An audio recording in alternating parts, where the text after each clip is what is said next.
We are coming to you live from an undisclosed location in the top of the Rocky Mountains in the beautiful Pacific Northwest of the United States of America. Ladies and gentlemen, I'd like to welcome everyone in the den. We've got a great guest with us today, guys. This is an old buddy of mine. We worked together about a year ago on some projects, and I'm so pleased to have him back. So, without any further ado, ladies and gentlemen, I'd like to welcome Shane from Unbiased and On the Fence. Shane, how you doing, buddy? I'm doing wonderful, man. Glad to be on the program. Appreciate it. We love having you here, man. It's been a while since we've done anything together, man. How's life been treating you? Oh, life's been treating me good. I've just been on this roller coaster of information, and I've sort of become content with the true meaning of the whole Mandela effect and everything, just being something that you're never really going to get to a definite answer about exactly how it's working, but I'm still looking. Oh, no doubt. We're all doing that, man.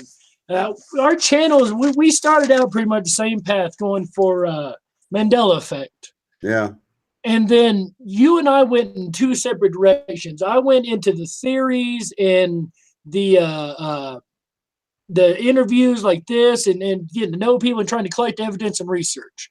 You went in more of a spiritual path. Can you tell us what led you down that road to begin with? Well, sure. Yeah. Early on, I had come across a video that said, you want to know what the Mandela effect is? Watch this video. And it was this video about Dolores Cannon, by Dolores Cannon, some clips of her like back in 2010 or something. And she's talking about there being the splitting of the earths, and we were moving in, we're going to have these DNA upgrades, and our DNA was going to change, and just reality is going to change. And it sounded like she was talking about the Mandela effect before it really became this huge thing on the internet. So I'm like, man, it really sounds like she knows what she's talking about. And then I gotten a few of her books, and she had this one called The Three Waves of Volunteers. And in one part of it, it was talking about one chapter. It was some guy's session. For those who don't know, Dolores Cannon was a past life hypno therapist that would do past life regression. So she did this one guy's life, and he didn't go to a past life, but he went to this scene where he was watching these higher civilizations or higher beings discussing how to help the planet Earth out. And one of them was wanting to make, and I quote, material changes to our physical, observable physical changes to our material reality. And I thought, man, if you didn't have a name like Mandela effect, that's exactly what you would call it. You would call it observable changes to our reality. And I'm like, that sounds so much like the Mandela effect. So it piqued my interest. I started like listening, and one of the groups was more passive. They just wanted to help us out by just, giving us energies or something. But the other ones wanted to do these little tweaks to our reality to wake us up. And I thought, man, and that's when I started looking at the Mandela effect as a good thing, like a wake-up call, or like a something to get our attention, to get us out of the normal grind of everyday work. And just, because it can get pretty monotonous here when you're just going to work trying to pay your bills and things like that. So when I came across this, and I started considering, well, maybe the Mandela effect is a good thing, and I shifted my perspective, it really pushed me back into the right part of my brain. I'd become really left brain analytical, and, I needed to see the formulas and stuff. And then I kind of felt like CERN and D-Wave computers were more of a left brain cop out, because what are you going to do with CERN? I mean, you can't really go and investigate them in person and say, how are you guys changing reality? So it's sort of a dead end. It's just sort of this left brain analytical way of answering why the Mandela effect is happening. Because for the people who see it happening, they know it's happening, but you're led down this path of trying to figure it out. And if you end up with CERN or D-Wave, you sort of stop looking. But if you consider more is happening, and maybe there's a supernatural aspect or a spiritual aspect of this, then you're sort of pushed into the right part of your brain where you're like, well, is there some kind of spiritual cause for all of this happening? And I know for me, it was a huge spiritual awakening, to realize that we're all really one, and, that love really drives the universe, and that, the time of people starving on the planet, should come to an end. And, in many aspects, we act like animals here on Earth. You know what I mean? So it was like, I think a lot of people are ready for that change and to unite and to evolve as a species into more responsible humans, you know? Oh, no doubt. No, that was a lot of information at once there. You just covered like 6 topics. Sorry, I just popped out the Wow. cork and just, you know, but All yeah, right. So that's we sort got to of go why back. I'm where I am. I'm sorry. Go ahead. I didn't mean to interrupt you. Go ahead. I said that's sort of where I'm at right now. That sort of was the last year, all in a nutshell. Nice. I appreciate the summary, though. I really do. That really gives our viewers an idea, for the last year, kind of how we went in completely different directions on what we've been doing. And I think that's so neat because we got people studying the Bible and just those. We've got people studying just the spiritual side and the more quote woo aspects, and I say that very lightly. We've got people studying the scientific and the research side, which I'm kind of more pushing towards myself. But I agree with you, CERN and D-Wave. There's a lot of evidence. There's a mountain of evidence that could kind of point towards them. But just the same, I'm with you on that. You can't walk up to the door and, hey, you guys change the reality?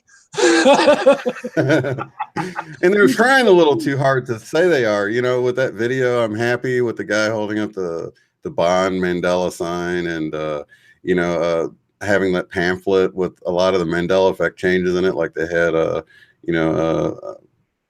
what did they have? Like the Alice in Wonderland. They had Darth, Alice, Yeah. couple different ones in there. Yeah, some skeletons, which could have been referring to some of the people that died, but they were alive again. Or the anatomy changes. Yeah. Yeah. Yeah, there's a lot of little things that it almost looks like they're trying to tease us and take a little bit more credit than they should. And I agree with that. I've heard a lot of people use that philosophy. So I want to go way back and kind of break down the beginning for people who really don't know who you are or haven't really experienced your channel, maybe coming across this for the first time, things like that. So we're going to start with the basics and kind of work our way on up through the questions. All right. Before we get started, you mentioned animals. I wanted to ask you, you were talking about on the other show, this weird animal behavior. What in the world do you think is going on with this, man? Oh, man, it's like so many possibilities. That's why I try not to, that's the whole unbiased and on the fence thing. I try to take all the possibilities, and until one of them, proves itself as true, they're sort of like, I put them all on the shelf, until more information comes in. But I think it could be a number of things. I think it could be the cosmic energies that are coming in. It could be the sun. It could be the weakening of our, our magnetosphere and the pole shifting. There's just so many little things that, I can see it causing the animals to act strange. So I really don't know, man. I mean, the only thing I know for sure is they're acting strange. You know what I mean? I don't know why, though. I've been following MBB 333, and I'm sure a lot of you guys out there have.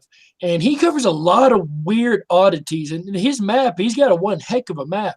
We were talking about this the other day, me and my friend here, and we were talking about how, the brand new magnetosphere they suddenly found might have, shifted in. We might have shifted into it or whatever, shifted into us.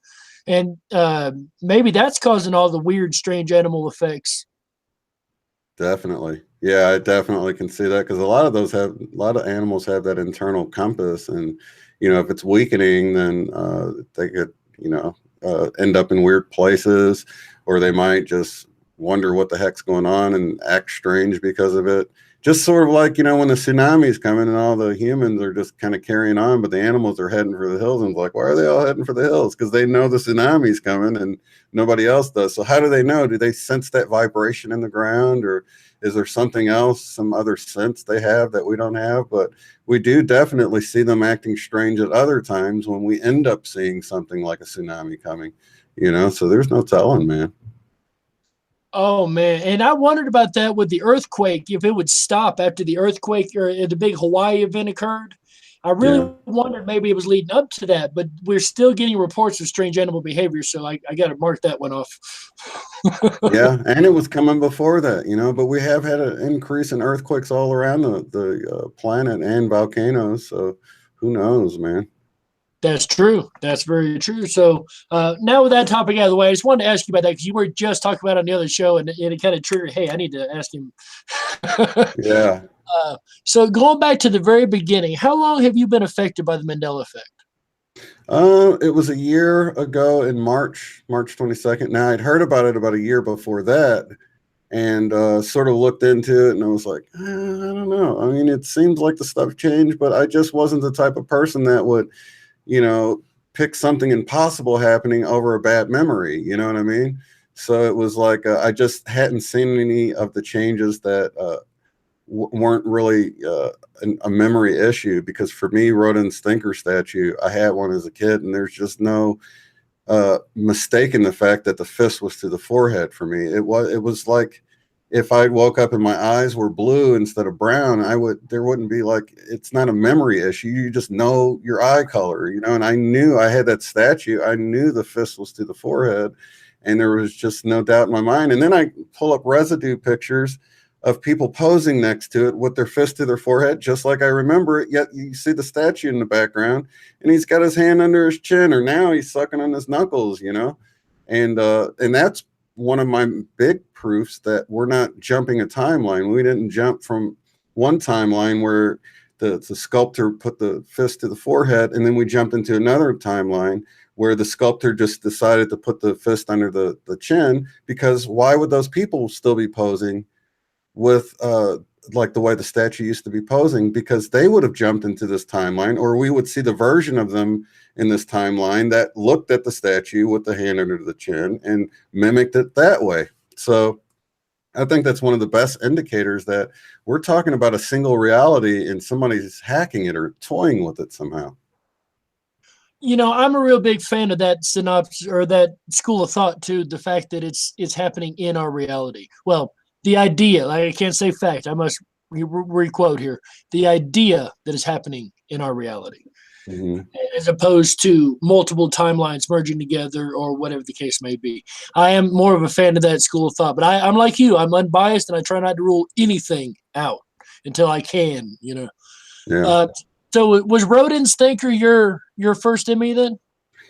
My first one was really the lion and the lamb scripture, Isaiah 11:6. When I heard about that heard Joseph Reyna talking about that, I just knew he was wrong, because I remembered reading that scripture a ton of times. I read the Bible dozens of times, so I often use the analogy, like when you're on a trip and you stop at these little scenic sites, like you stop at the Grand Canyon and you stop here and there. Those are like little spots along the trip that you always remember. And those famous scriptures, like the lion shall lie down with the lamb, is one of those scenic spots as you're reading through the Bible, where it's like a bunch of stuff you don't recognize. And then all of a sudden you're like, oh, here's that scripture everybody always talks about. And here's that scripture. They're like little scenic spots in the Bible. So I remember coming across that one, being like, oh, here's that lion and lamb scripture I always hear. And then when he said it had changed, man, I went and looked it up, because I just thought he had to have said it backwards, right? Because at the time I knew about the Mandela effect, but I wasn't, like, you know, on board with it yet. And then I looked it up, and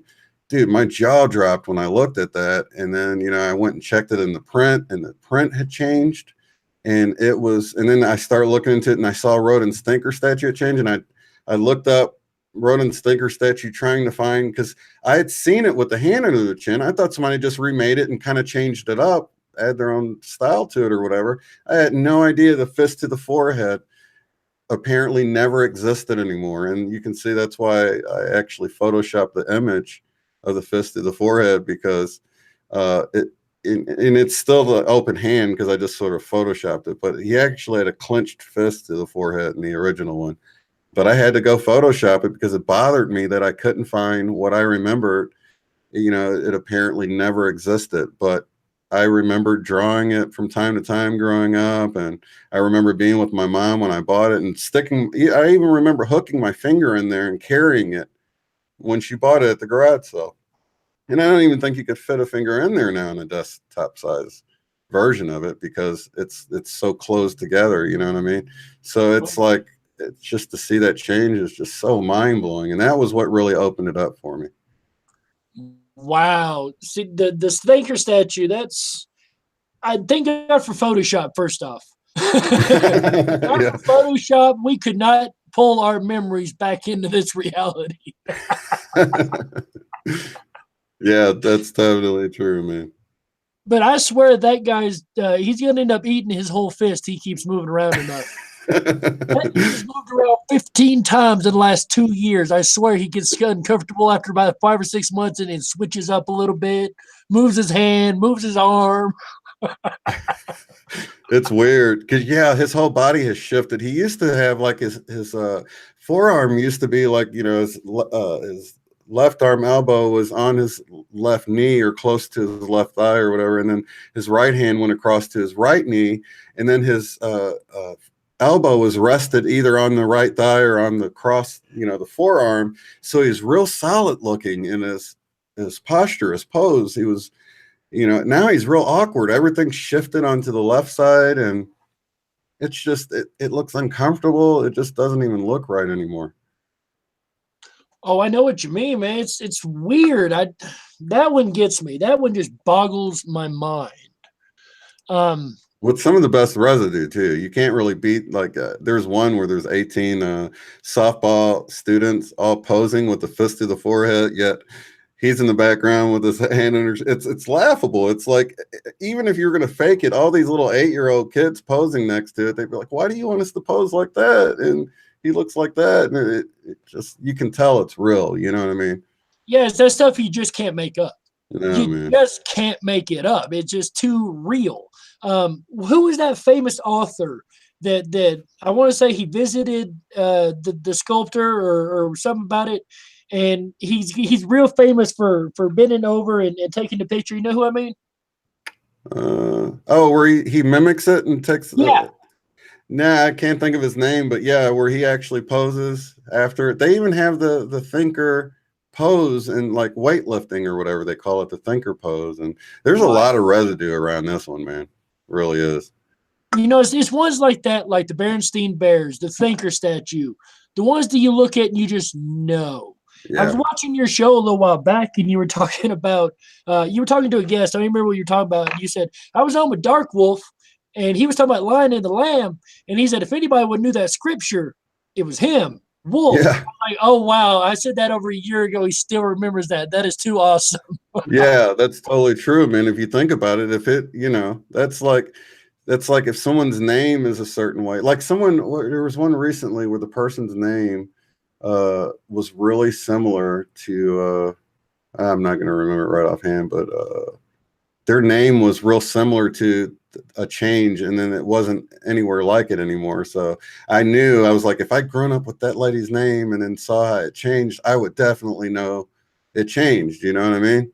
It's the same way I noticed the heart, and I never even said anything about this because I didn't know anybody knew, and I didn't want anybody, because I'm like, somebody would have said something. And it's Harley Davidson. You know, I grew up with Robinson, and a lot of people had the name Robinson without the N in there. And Right. Davison was that way, you know, it was Davison, not Davidson for me. So when I heard it was now Davidson, it wasn't the opposite of my name anymore. It was more like my name with that extra letter in there that made it like Robin, son, David, son, you know, like a complete word with the word son behind it. So it was just strange. And then I finally saw that Moneybags 73 had already covered it a while back. And I was like, oh, okay, so I'm not the only one. But yeah, it's like that with the nickel. I discovered the nickel and no one else was talking about it. And I'm like, dude, I would know if this nickel's been around for 10 years. I've never seen it before. At the time, it was like I just discovered it about a year ago, this new, the American nickel. And I had never seen this version of it, yet it was supposedly our main nickel for over a decade. And I was like, dude, if this was our main nickel, all the times I had to count up change to go get some smokes or something, I've Oh had my some hard goodness. times in 10 years. You know, it ain't Oh like my goodness. I can't count the times I've had to look at change. does it seem like it's been around for 10 years to you? Or is it? No, Oh, it okay. really don't. And I put out a video about it, and most of the people that responded was like, oh my gosh, this is the first time I'm even seeing it. And I'm like, yeah, supposedly it's been around since I remember when the big head version came out, you know, but I didn't know they immediately went to this new version and they never went back. And originally they went back to the original head is how I remember it reality being. They just had like 2 years where they did a couple of those, you know, a The couple of years. special ones, yeah. Yeah. And then they went back. But apparently, if you check history now, they never went back to that original nickel. They've always gone to this version that we see now. And yeah, man, it wasn't that way for me. It's been around longer than my son. So it's like, dude, I would have noticed it before now. Right. I'm waiting for somebody to go through the state map coin map. You remember those big cardboard maps they used to hand out, and you'd collect all the quarters and put them in? I'm waiting for somebody to go through there and start pointing things out. Yeah. Getting back to the questions, was your channel always the Mandela Effect channel? No, actually, I started it about a month before I realized the Mandela effect was happening, and it all happened in a really synchronistic way, man, because everything had just seemed so meaningless in life to me at the time. I was coming out of like the darkest point of my life, and I had lost all purpose and everything in life, and I was just trying to do something with my time because I felt like I had, tried to track down the history of, the Bible, and because I was raised in a Christian family and everything. So that was always my focus. And I felt like I chased down the Sumerian origins of the Bible and a lot of the stories we have. And I'd sort of come to this dead end where I couldn't track it down any further. We had all the information we could have, and it just sort of made me feel like, there might be a God of some sort, but it's probably some higher,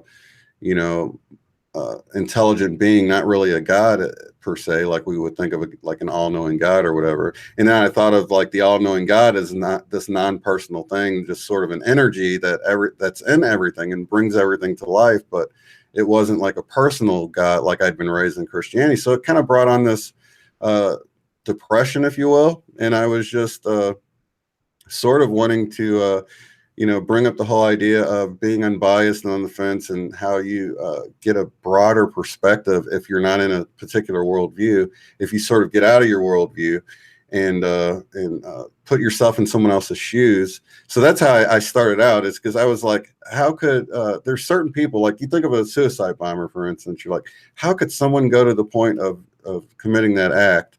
And then I sort of backtracked. I'm like, well, if I was born in this household, in this place, in this religion, I was taught from the moment I could speak that this is my purpose for life, and I could see how going all the way there. Now, I'm not condoning violence in any way. I'm just trying to say, I was just trying to put myself in people's shoes to see how they could end up the way they were, which seemed so impossible from my point of view.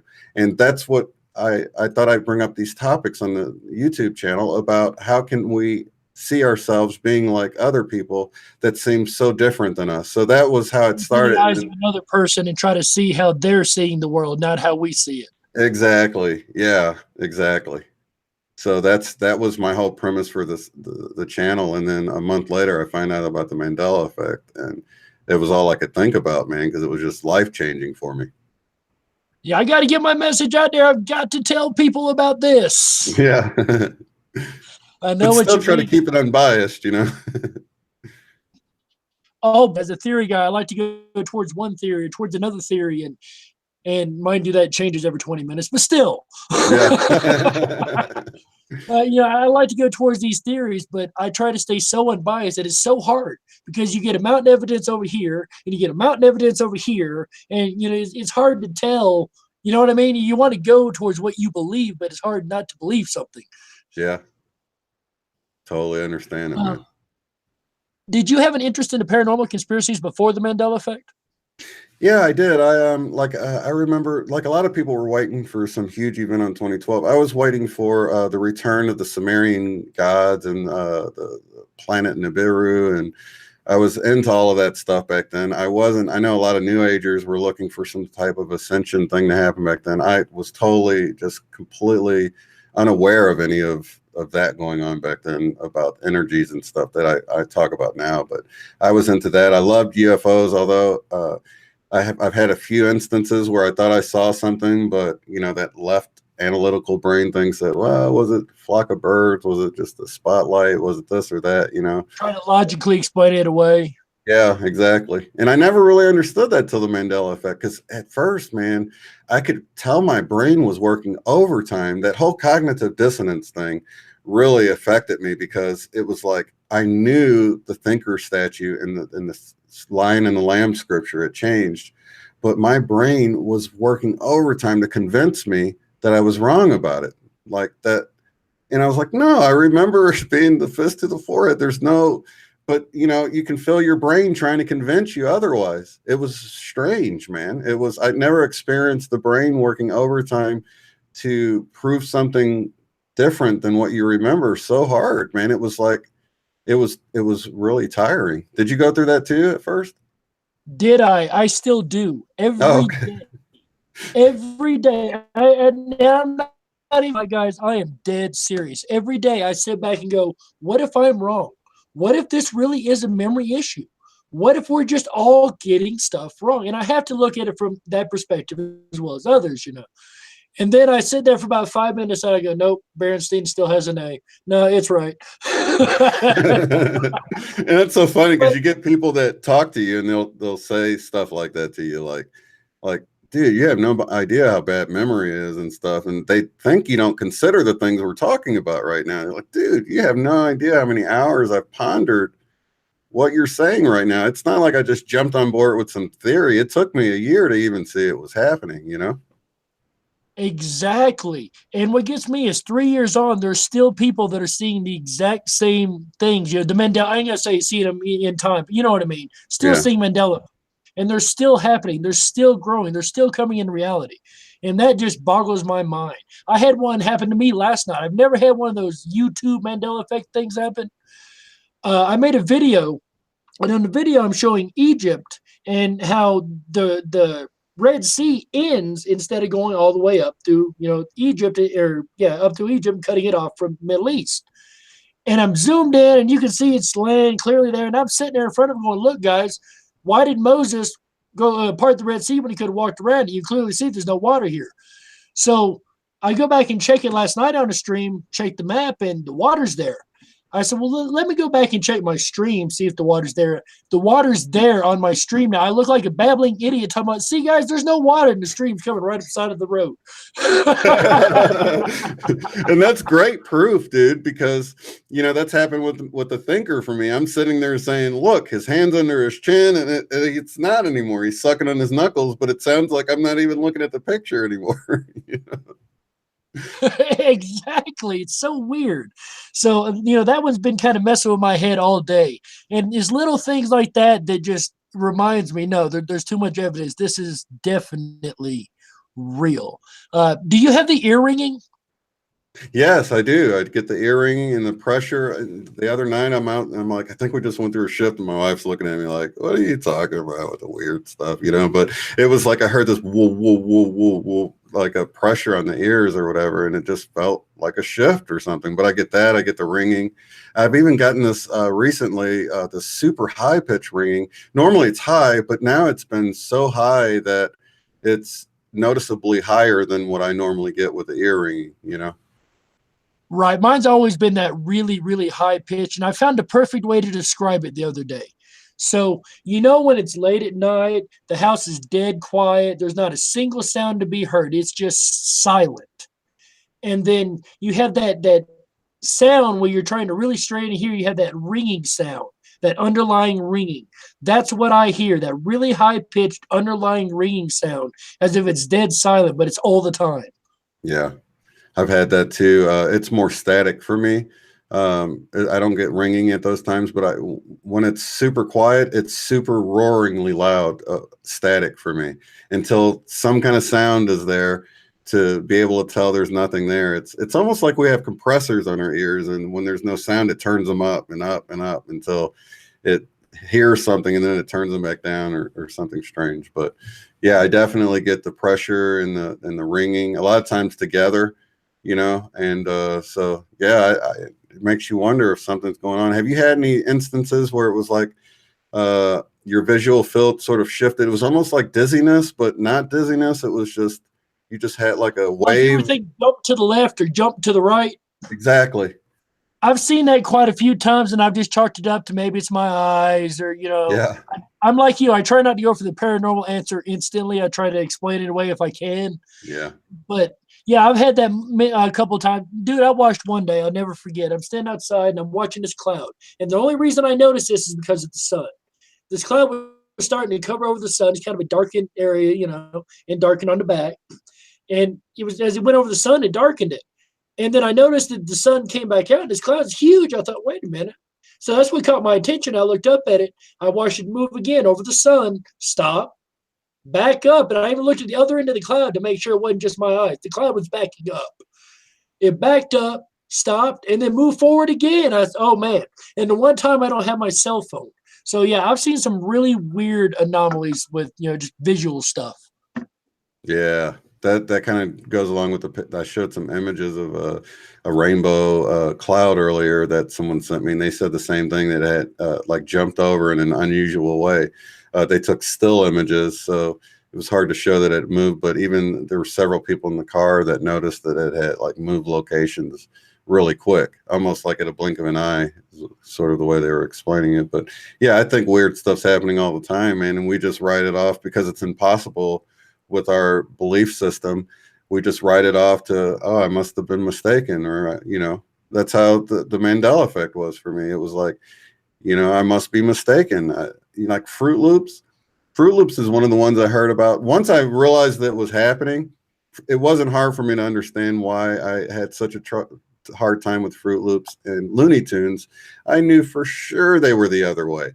But before I, had those things happen to me where I knew it was happening, it took me those things to get over the hump to believe things like Fruit Loops. But like Fruit Loops by itself wasn't enough. I'm like, was it that way? It's trippy, man. It is. It really is. And especially the ones of us that major Mandela effects aren't ones for us. Like Fruit Loops, I'm more 100 than I am Looney Tunes. Looney Tunes for me, I don't have it clear. I'm kind of a dual memory on that one.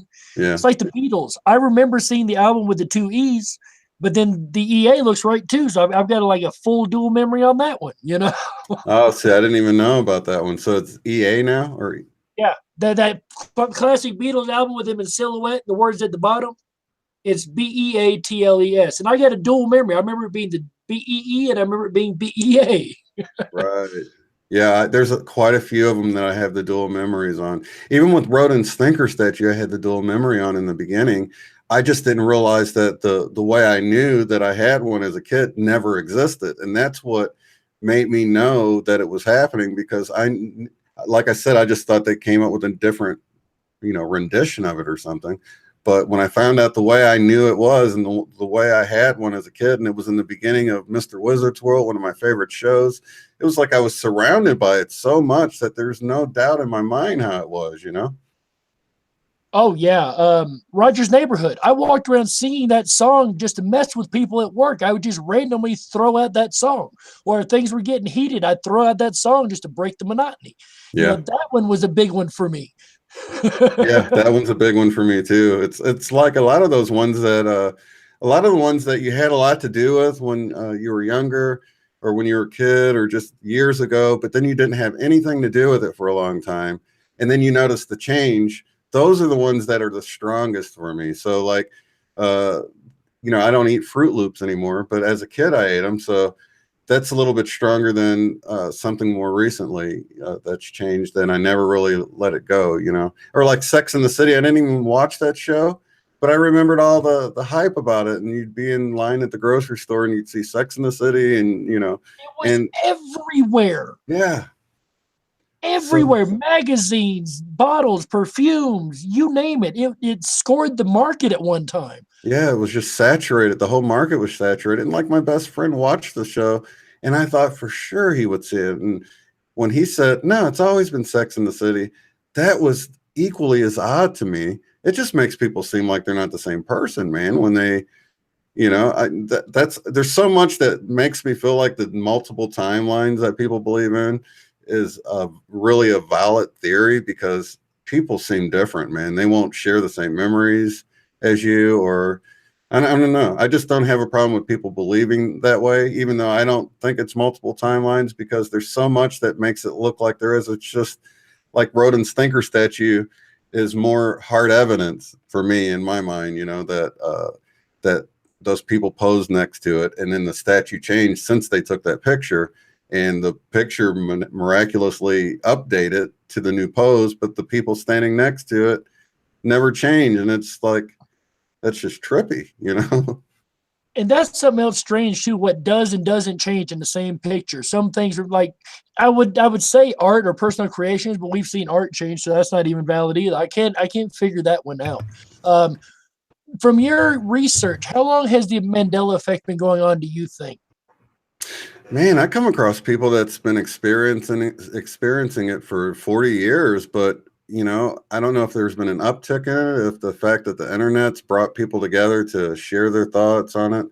I don't know. I think it's just, mainly been happening for the last decade or so, or not even that long, but I think there's people that's been noticing it a lot longer than that. So I don't know, man. It's really hard to say. And then a few things like McDonald's, when people remembered it as McDonald's, Yeah. I remember it was weird because I saw somebody recreated the logo for it, and I was looking at it, and it brought back childhood nostalgia of the back in the 80s when I would leave church with my dad and we would drive by McDonald's. I remembered the logo being McDonald's, and that was one that I was just like, I kind of rolled my eyes when I first heard about it. I'm like, you guys are just reaching for Right. changes, and I just felt like people were just making stuff up, man. But when I saw the logo someone recreate it and it brought back nostalgia like I'd seen it as a kid, it made me rethink that one and say, well, shoot, if that changed, that could have changed in the 80s. You know what I mean? Oh man, I had somebody tell me the other day. I can't remember when it was. One of them that I know was like a more recent change for most of us. Somebody said, "Well, that changed for me." And then in the '70s, I went, "Wait, what? Hold up! What do you mean it changed for you in the '70s? It just changed." And that's Yeah. another odd thing that I can't wrap my head around with the effect. How different people experience the same changes at different times. Have you been able to make heads or tails of that? No, man, but I know exactly what you're talking. And a stranger thing is you could be talking about the song "I Got Down on My Knees and Pretend to Pray," Yeah. the Mamas and the Papa song. Someone noticed that like years ago, they said, but I've had people listen to it now and they say, I still hear "Began to Pray." I'm like, what? Put your headphones on it, and yeah, I still hear "Began to Pray." And I'm like, how are you hearing "Began to Pray"? And I even shared a link with them. They went and listened to that link, so I know they're not like listening to a different version. Right. And and then you got Karen Carpenter. Her version still says "Began to Pray," and also Nancy Sinatra. It still says "Began to Pray," but Residue is a two-edged sword. The people who don't believe it's happening, they'll say, "Oh, that's Nancy Sinatra's version is why you're confused that it says began to pray. It's always said pretend to pray." I'm like, dude, that's. I think of it logically. I know, like my mom and grandma would have never listened to that song if it said pretend to pray. That would be way too sacrilegious, man. Blasphemy as it gets.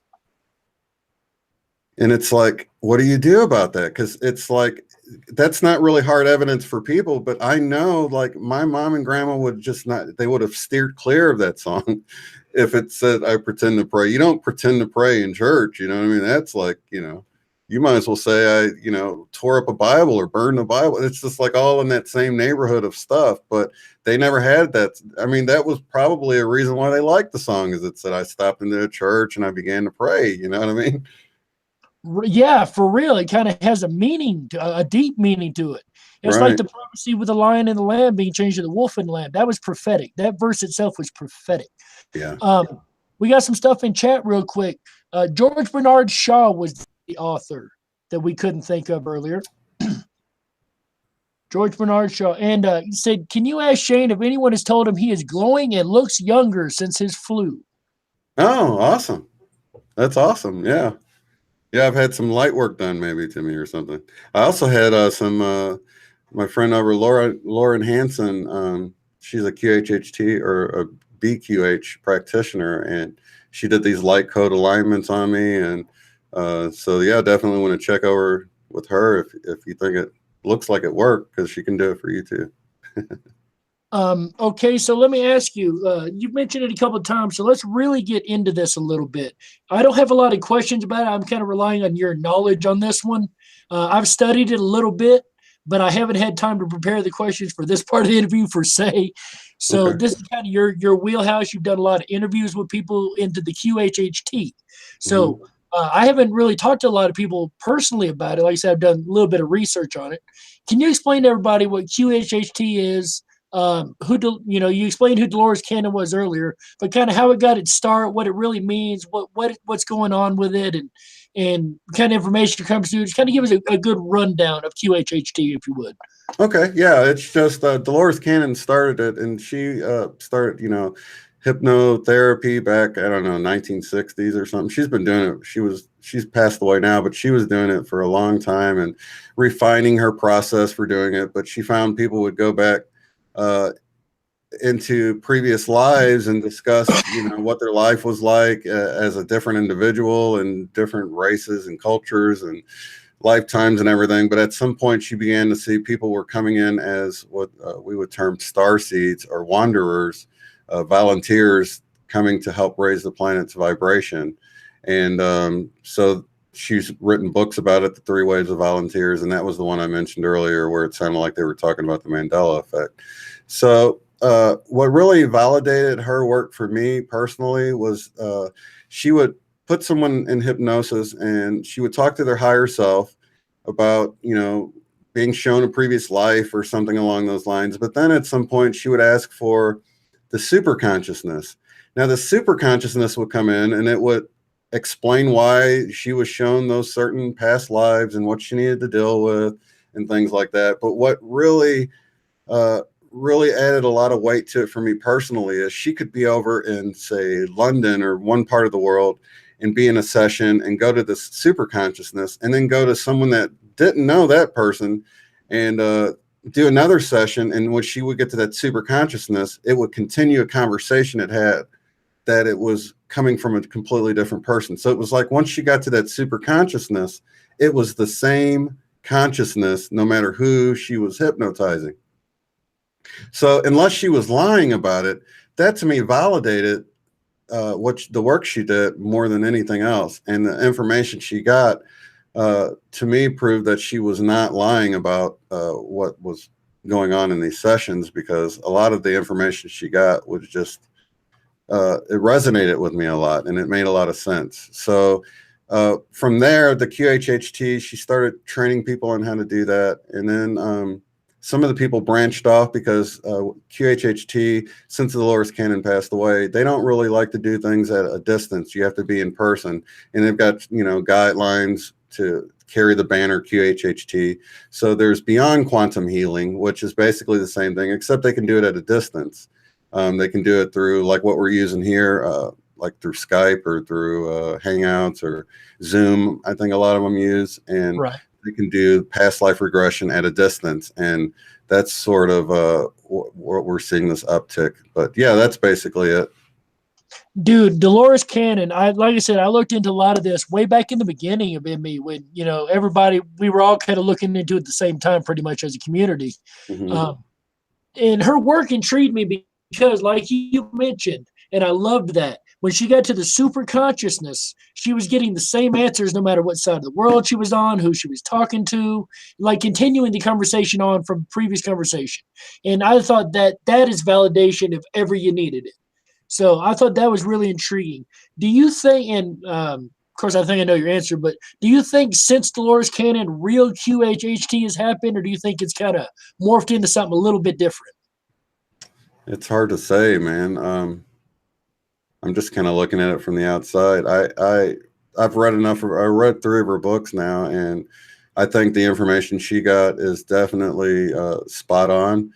And but I have noticed that a lot of people get different things, and it's really kind of pointed to the fact what we see with the Mandela effect. The way some people can see some of the changes, and some people, even though they see that it's happening, I've had people see the JFK thing, but other people will see a lot of changes, but the JFK thing, they're like, no, it's always been 6 people in the car. And I'm like, what? How do you see these things are happening? And that's sort of another thing that goes along with the timelines, the fact that, it seems like, some of us came from this other timeline where things were this way. But when you look at people's individual experiences, and they're like, no, Rodin's thinker statue has always been like it is right now. And it's not like they just weren't around it. It's just, it doesn't affect them like that. And I'm like that with traffic lights. I'm like, traffic lights have always been green on the bottom for me. Now, I'm not saying it wasn't for other people. I'm just saying that I have a very strong memory of it always being red on the top, green on the bottom, where other people have strong memories about that. So it's like you can't say you're from the same timeline because no one else, no one shares all the exact same memories. It's like we have different experiences, you know?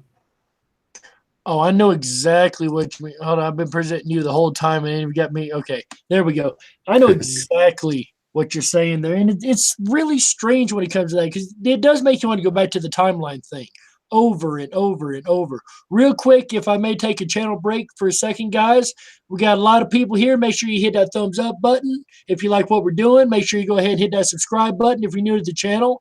I appreciate everybody that's come by so far. We're not done by any means. Um, like I said, I appreciate everybody. Make sure you hit that bell. Make sure you get notifications every time we go live because we're going a whole lot more now with these shows. So hit that thumbs up, hit that subscribe, hit that bell. Appreciate it, everybody. I really love you guys being here. All right. That's enough for the channel break. Back to the discussion. Um, what kind of information has come through with the QHHT sessions recently? Well, just the information about, I think with Allison Coe, there had been information about like a cosmic event, cosmic light wave event, like a flash. And it really wasn't the only place. This information's been coming for a while through multiple sources, but most people noticed the information come back through with some of Allison Coe's sessions she had last year. And even into this year that there's going to be this event that sort of shifts our reality into a higher vibration, or it's sort of a rung on the ladder of our ascension path as humanity. And some people think it's the main event that's going to happen. Some people think it's just been happening, and it's just a part of the overall thing. So I don't really know. I just sort of I don't think anybody really does. I kind of take the information. Maybe it's the main event. Maybe it's part of a bigger event.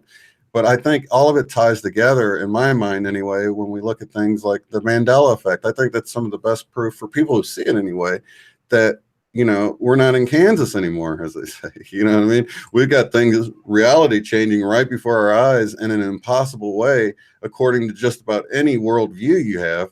Things are changing in an impossible way. And I think that's a glimpse at the fact that these aren't timelines. We're sort of in a consciousness bubble, and our perception of the past is just being changed in the now.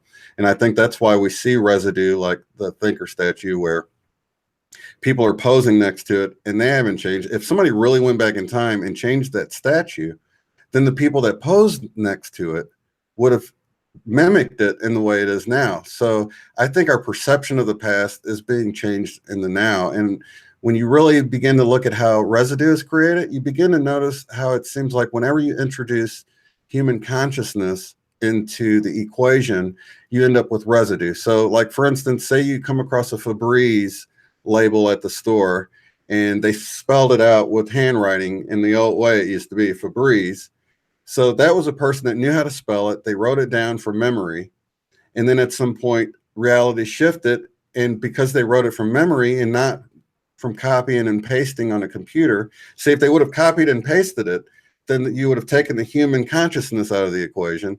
You would have just copied and pasted whatever the name was. When it changed, they would have copied and pasted the new way, and the sticker would reflect the new spelling. But for the people who wrote it out by hand and put the little thing on the shelf, that's it, Febreze, then you end up with residue. And the same thing with, I think when you look at Moneyback 73's channel and how he's covered tons of people, artists that are doing cover songs, singing it the old way, that's when you introduce the consciousness factor in it. You got people that memorize the song, they performed it, probably hundreds of times, memorizing the lyrics, and then the lyrics change, but their consciousness didn't shift. They memorized it in the way it was. So every time I see residue, it seems to be a consciousness, a human consciousness element introduced into it that causes us to have some kind of reality residue of the way it was. And it sort of helps me realize, when somebody says they have the JFK car, the 4-seater car, a photo of it, one of the photos survived, I know it's BS. There's no way.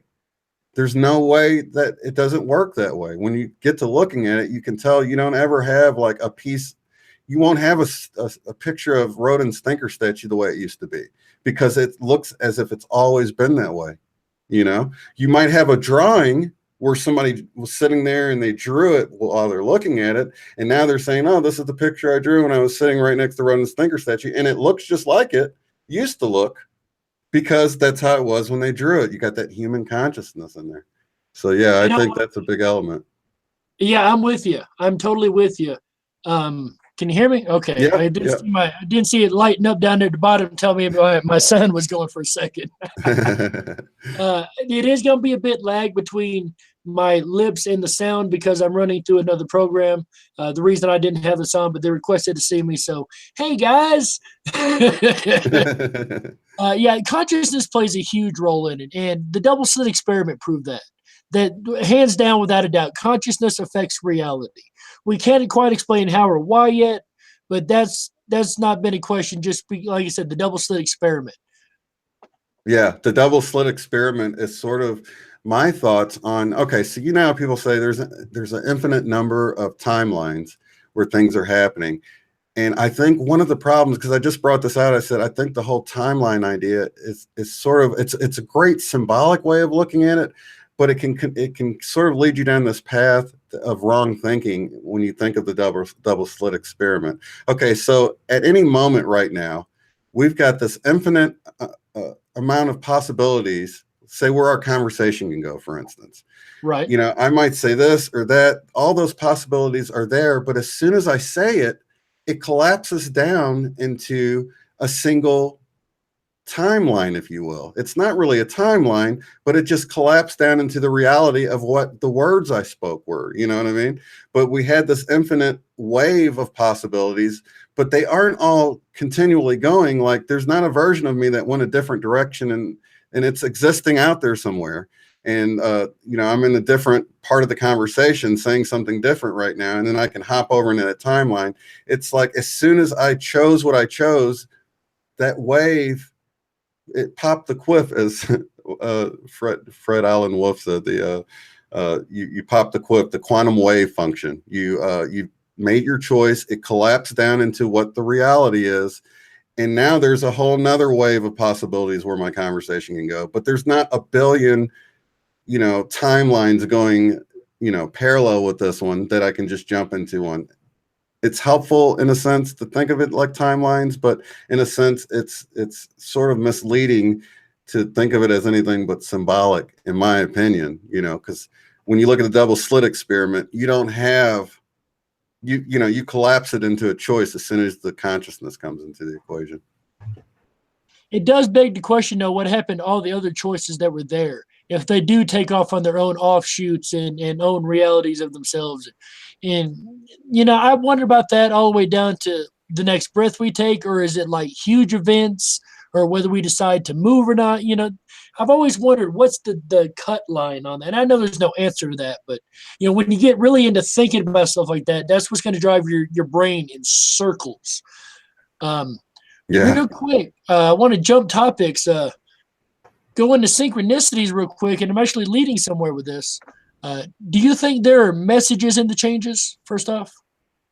Yes, I do. A lot of, right early on, I was finding that a lot of the changes were pointing towards revelations and truth. So like with Rodin's thinker statue, the message I got with that was that we had shifted to our left side. You know, he's even got like this thing protruding at the left side of his head now, and that wasn't there before. And it's showing that we moved to, and this ties in with the left brain and the right brain, but also the masculine and the feminine. We've gotten away from the love and the unity and the other people and stuff, which is sort of represented by the divine right side of our brain, the creative part of our brain. And you know, Rodin's thinker statue was the perfect example. He'd been shifted onto his left leg. He was no longer thinking with his third eye, with his fist to his forehead, but he was sort of looking out of his eyes and just pondering things with his natural two eyes. You know, the whole saying in the Bible, walk by faith and not by sight. And I think it was saying we'd done the opposite of that. We were no longer walking by faith, by trusting our intuition, but we were only walking by our sight, our two eyes, what we can see. We were only believing what we can see with our own two eyes. And we've gotten away from the imagination and the feminine part of our, our being. And so that, and then to go right along with that same idea, we had the American Gothic painting. You had the couple sitting right next to each other, or, staring forward, the farmers, the wife, which happened to be on the feminine right side, from their perspective, is now looking to the masculine side. So it was the same exact message in a completely different Mandela effect change. The T's and logos, T's are sort of like a crossroads. You can think of them that way. And they had all been chopped off from their perspective, the right side. They were chopped off. They were no longer a crossroads where you consider the right. They were all pointing to the left now from their perspective. Us looking at it, it's almost like they're saying, go right, But even the prohibition sign, we call it the Ghostbusters emblem, the circle with the right line. Yeah. That's been shifted. It used to go, from bottom left to top right. It's shifted to going from bottom right to top left. Even like the no parking sign almost looks like an R now because of the way the line goes across. It wasn't like that before, And those are probably things that I've chalked up to city changes or, stuff like that. Never even thought twice about. By the way, the red light, I'm with you, is always red on top for me. Yeah. Not to say, like you said, not to say others haven't experienced, but for me it was. So we don't get too far off on a tangent. Do you have any synchronistic numbers? Yeah, my mom was born on November the 11th, 46. So when she passed away 20 some odd years ago, I would always see 11:11 on the clock, and I felt like it was her way of saying, hey, I'm still around and stuff. But when I kind of got away from the spiritual side, I kind of got away from paying attention to that number. I just figured, I'm just noticing it when I look at it. But there's been a huge uptick in synchronistic numbers now. When I'll see 11:11 or 1:11, or I'll see, 12:34, which looks like 1, 2, 3, 4. You get that one? Or 123. I've ever talked to get that one. You're the only other one I've ever heard bring it up. Yeah. Yeah. And then I'll get countdown numbers like 321. I'll see 3, 2, 1. And I'm thinking it's like, so yeah, I get a lot of them like that. And it's really amazing. 2, 3, 4, 1, 2, 3, 4, 9, 11, and 11:11. Those are my numbers. Oh, okay. Yeah. So yeah, repeating numbers. I just turned 44, so that really stands out. The 44 now. One of the it was a really cool one. Oh, I know what it was. I was looking at the views on so with the synchronicity, this is important to lead into that. It's like you're in a waiting room, right? And you look around and no one's looking back at you. It's like you just kind of glance around at everybody in the waiting room and you don't think anything of it. But then you like glance around and someone catches your eye looking back at you, right? And it's a completely different experience. It's like it's looking back at you. And that's what it's like for synchronicity. So I say that to lead into this thing because this happened to me. I had 1428. I had 14,028 views on this video, and it felt like it was looking back at me like it was a synchronicity. And I was like, why does it feel like? And then I realized it was 314s, right? So I have these experiences where sometimes I feel like that feeling of it looking back at me and it being a synchronicity, but I don't catch it right away. And I'm like, why does it feel like a synchronicity? And then if I look at it a little bit longer, so there's something at work catching our attention. That's like, hey, pay attention, be in the moment. And that's what a synchronicity always seems to do for you, is it brings you to the moment, because you're like worrying about the future or thinking about the past or whatever. And when that happens, it brings you to that very moment. You see the 11:11 or whatever, and it's like it's staring back at you, like in the waiting room. I was going to ask real quick for you, and I think you know where I'm kind of headed with this line of questioning, but before we get too far down that road, God, I don't want to lose my question. I think I just lost it. Crap. Don't you? Oh, I know what it was. So as a video maker, have you had the instance, and it's happened to me a couple of times, where you make a video, you say everything you got to say, you're not timing it, you're just putting the message in there.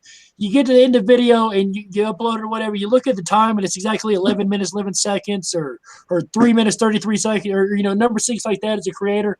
Yeah, that's happened quite a few times actually, and I love it when it happens live because people know that it just happened in that way. Because what happens is a lot of times I'll look down, I'll start rolling the outro music, right? And I'll look down, I'll be ready to stop it as soon as the outro music, and I'll see it gets to a synchronistic number. Like, so, and that's kind of brought me to this point of realizing that sometimes you're set up, you know how like a father might set up, the bowling pins for his kid or set things up to fall for his kid in a nice way. And, oh, Mandela effect. Did you get that? I just got it too. It popped up when I heard your phone. That's funny.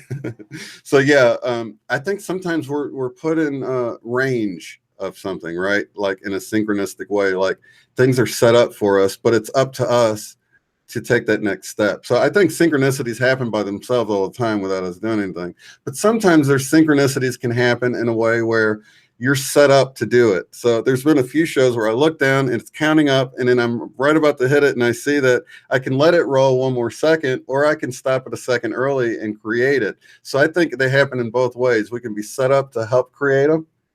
Things can be set up a certain way. You can be set up to meet someone. I mean, that's not just numbers. It's you could be put in the same room.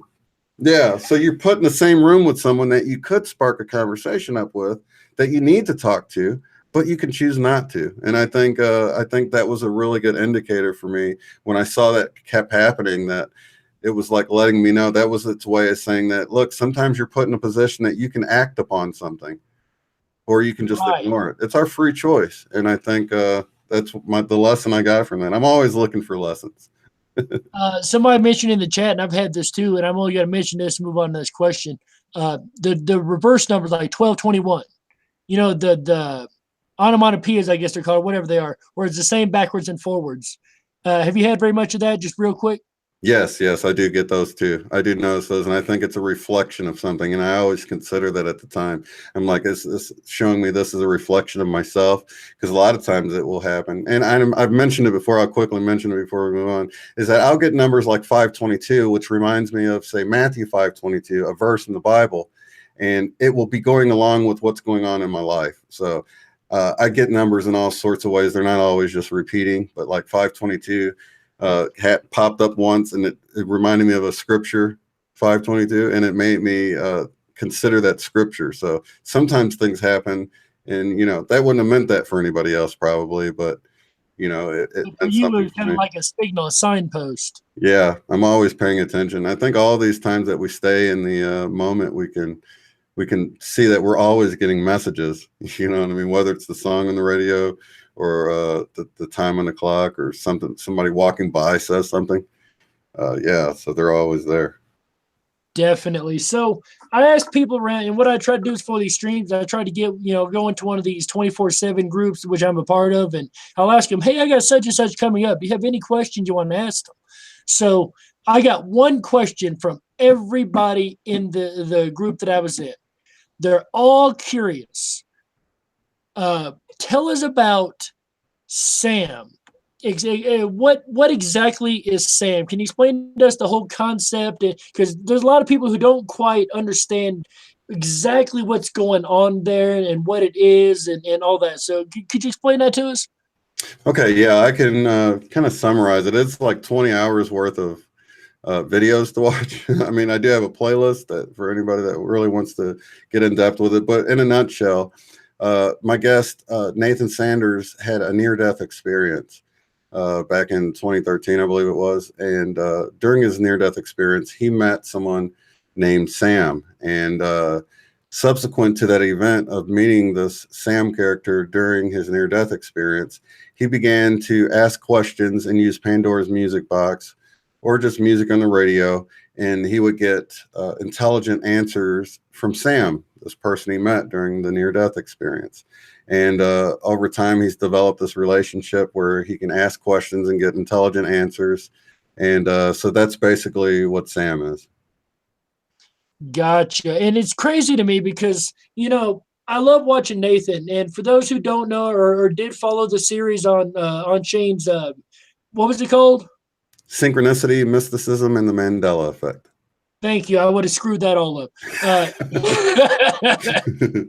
for those who were following that and are kind of sad that it ended, check out Nathan Sanders' YouTube channel. He's kind of continued it on with a series called Sam's Songs. The synchronicities there are so wild because here's the thing. Back in the 90s, early 2000s, pretty much the whole time I was driving, I would drive all over the place all the time. And I had synchronicities like that almost by the minute. It was constant, like happens to Nathan. And it's so strange watching somebody try to explain what I've already been through. And I understand exactly what he's saying, but trying to put that into words where you don't sound like the kook of the neighborhood, that's a whole nother story. Yeah, definitely, man. And that's why I encourage people, because some people feel like it's like playing with a Ouija board or something. I'm like, dude, you don't really have to use Pandora or anything. My first really big eye-opening experience, my daughter had ran in a Quick Trip. I'm like waiting in the car, and it was right after I realized the Mandela effect was happening. And I couldn't figure out why no one else was really seeing it like I was seeing it or affected by it. Everybody blew it off or whatever, and I felt so alone. And then it seemed like I was always alone. And I'm thinking about this in my head. I'm like, even when I left the church, it was like I felt like I went off and nobody would listen to anything that I had to say about it. And so I'm like sitting here pondering this whole thing. And I hear a song come on the radio, and of course it sparks off some nostalgia. I'm like, oh, cool. Forgot what I was even thinking about. I turn it up and it's Whitesnake. Here I go again on my own. And he starts, going into the lyrics, and it was explaining everything I was thinking about, like I was like a drifter. I was born to walk alone. And I'm like, listen, and I start like bawling, man, because there was this deeper level of something telling me, look, I listen, I understand what you're feeling right now. And I felt this higher power. I can't even, I'm on the fence about what it is. I don't want anybody to think, somebody might say it's Jesus. I'm cool with that. Somebody might say it's the Holy Spirit. I'm cool with that. The Great Spirit for the Indians or whatever. I don't really know what it was, but there was something there that made that song come on, and it touched me in such a profound way that made me realize that, holy crap, man, this is like, there's someone here all the time that's like can give you messages. And I could have blew it off, but it affected me so deeply. How can you cry to a Whitesnake song? I mean, come on, man. I'm like trying not to cry. Whitesnake, there's no crying in rock and roll. Right, man. My daughter's coming out. I'm like, dude, I got to dry this up before she comes out, because it doesn't even make sense that I would be crying on a song like this. You know what I mean? So, but there was something deeper going on, man. And I can totally get it when I listen to Nathan explain this stuff, because I've experienced it, and I didn't have to hit random. You don't have to engage it. You just have to pay attention. But for those that would like to engage, they can. And, if somebody feels like it's evil, don't do it that way. Just pay attention, because I feel like the signs are always there. We just don't pay attention. We're too busy with the daily grind. I used to say fate messes with me on a daily basis because it was like that entity would follow me around, listen to what I said, and manipulate things around me against whatever it was I was doing. So, yeah, I'm with that. And then I used to say that synchronicities are signposts, and if we learn how to read them, we can navigate our future. And never have I found that more true than with the Sam information. Me and my friend, we do this a lot. We'll say, okay, Sam, give us a message and turn the radio on, random station. And every time we do this, it's really intriguing what we get, because a lot of time, well, most of the time, it's not a message per se, more of, don't worry, I'm watching you, I see you. It's like describing exactly what we're doing at that moment. And it's so weird. Like, well, I say weird. To me, it's kind of normal again, but, for it to still interact like that it's just mind boggling. The other day, we were on vacation, and I got nice and red. Nice little sunburn going there. And it was like right after I got sunburned, maybe the day after. And I'm still painful, and it's still red and burning. And my friend said, okay, Sam, give us a message and turn the radio on. The very first line that comes on is that country song, and it's right to that line. I'm seeing red. I'm seeing red. And I just sat back and shook my head. Gotcha, Sam. Understood. I see you too. Gotcha. And there That's was another amazing. one. There was another one about the next day, I think it was, and you'll really appreciate this one. So we did it again. All right, Sam, we're driving down the road. We're bored. Kind of looked at each other. She turns the radio on. All right, Sam, give us the message. Right at the line. I got 2 tickets to paradise. And we just looked at each other. Holy crap. I love the humor. Do you get the humor a lot too? It's like, oh my gosh, whatever this force is, Sam or whatever you want to call it, has such an incredible sense of humor, man. It's like, and it's so witty. It's like, I don't know. It's like there's something going on there, man. There's definitely something going on. That's why I wanted to have Nathan on, because even to have him on the show, I don't know if he told you, he kept getting that song Desperado. Yeah. Because the line in the song said, "Come down from your fences," and then it finally dawned on him, "Oh, off the fence. I need to go and come down off your fence and open the gate. Let us in on the show." I'm like, dude, and I've gotten other synchronicities about having him on. So I got a lot of flack from different people that were like, this is often, it's AI, or they had like just a lot of things to say that they didn't really like him being on there. But I had numerous synchronicities to have him on, and then he had some too. And I think it was an important message for somebody, maybe even if they're just paying a little bit more attention. My problem with the AI theory on this, before we move on out of this subject a little bit, you can't AI free choice. We chose to turn the radio on to a random station. The DJ chose to play that song at that time. That's not AI. Nobody knew what was going to happen to the moment it happened. We collapsed the wave function at the moment we decided. Yeah. Ergo, there's no way an AI could have either predicted, know what we were going to do, be watching us every second. It's just impossible. There's no way, to me, that could be the option, personally. Yeah, I agree. Yeah, totally. Anybody that I think spends any time with it will realize that it's beyond. There's an intelligence. I just don't feel it's artificial, because I get a lot of love messages. I get a lot of emotional messages that really speaks to things that are going on with me personally at the moment that I don't even voice out loud. They're just all in my head, And for it to say some AI could even know what feelings are like, because I mean, they can be smart. They can have the algorithms to figure things out, but they don't know about feelings and emotions. I don't know if it cut out there, but feelings and emotions, is Sounded beyond good to AI. me. Sounded good to me. Now, I don't know about them, but it sounded good to me. I was watching Michio Kaku a little while back. He's one of my favorite theoretical physicists and whatnot. The old Chinese or Asian looking guy with white hair, for those who don't know. Yeah, I love Michio. Yeah. Oh, Michio's great, dude. He's my hero. I was almost on his show. I actually won an essay contest, but it was too late when I got the email. But anyway, another story altogether.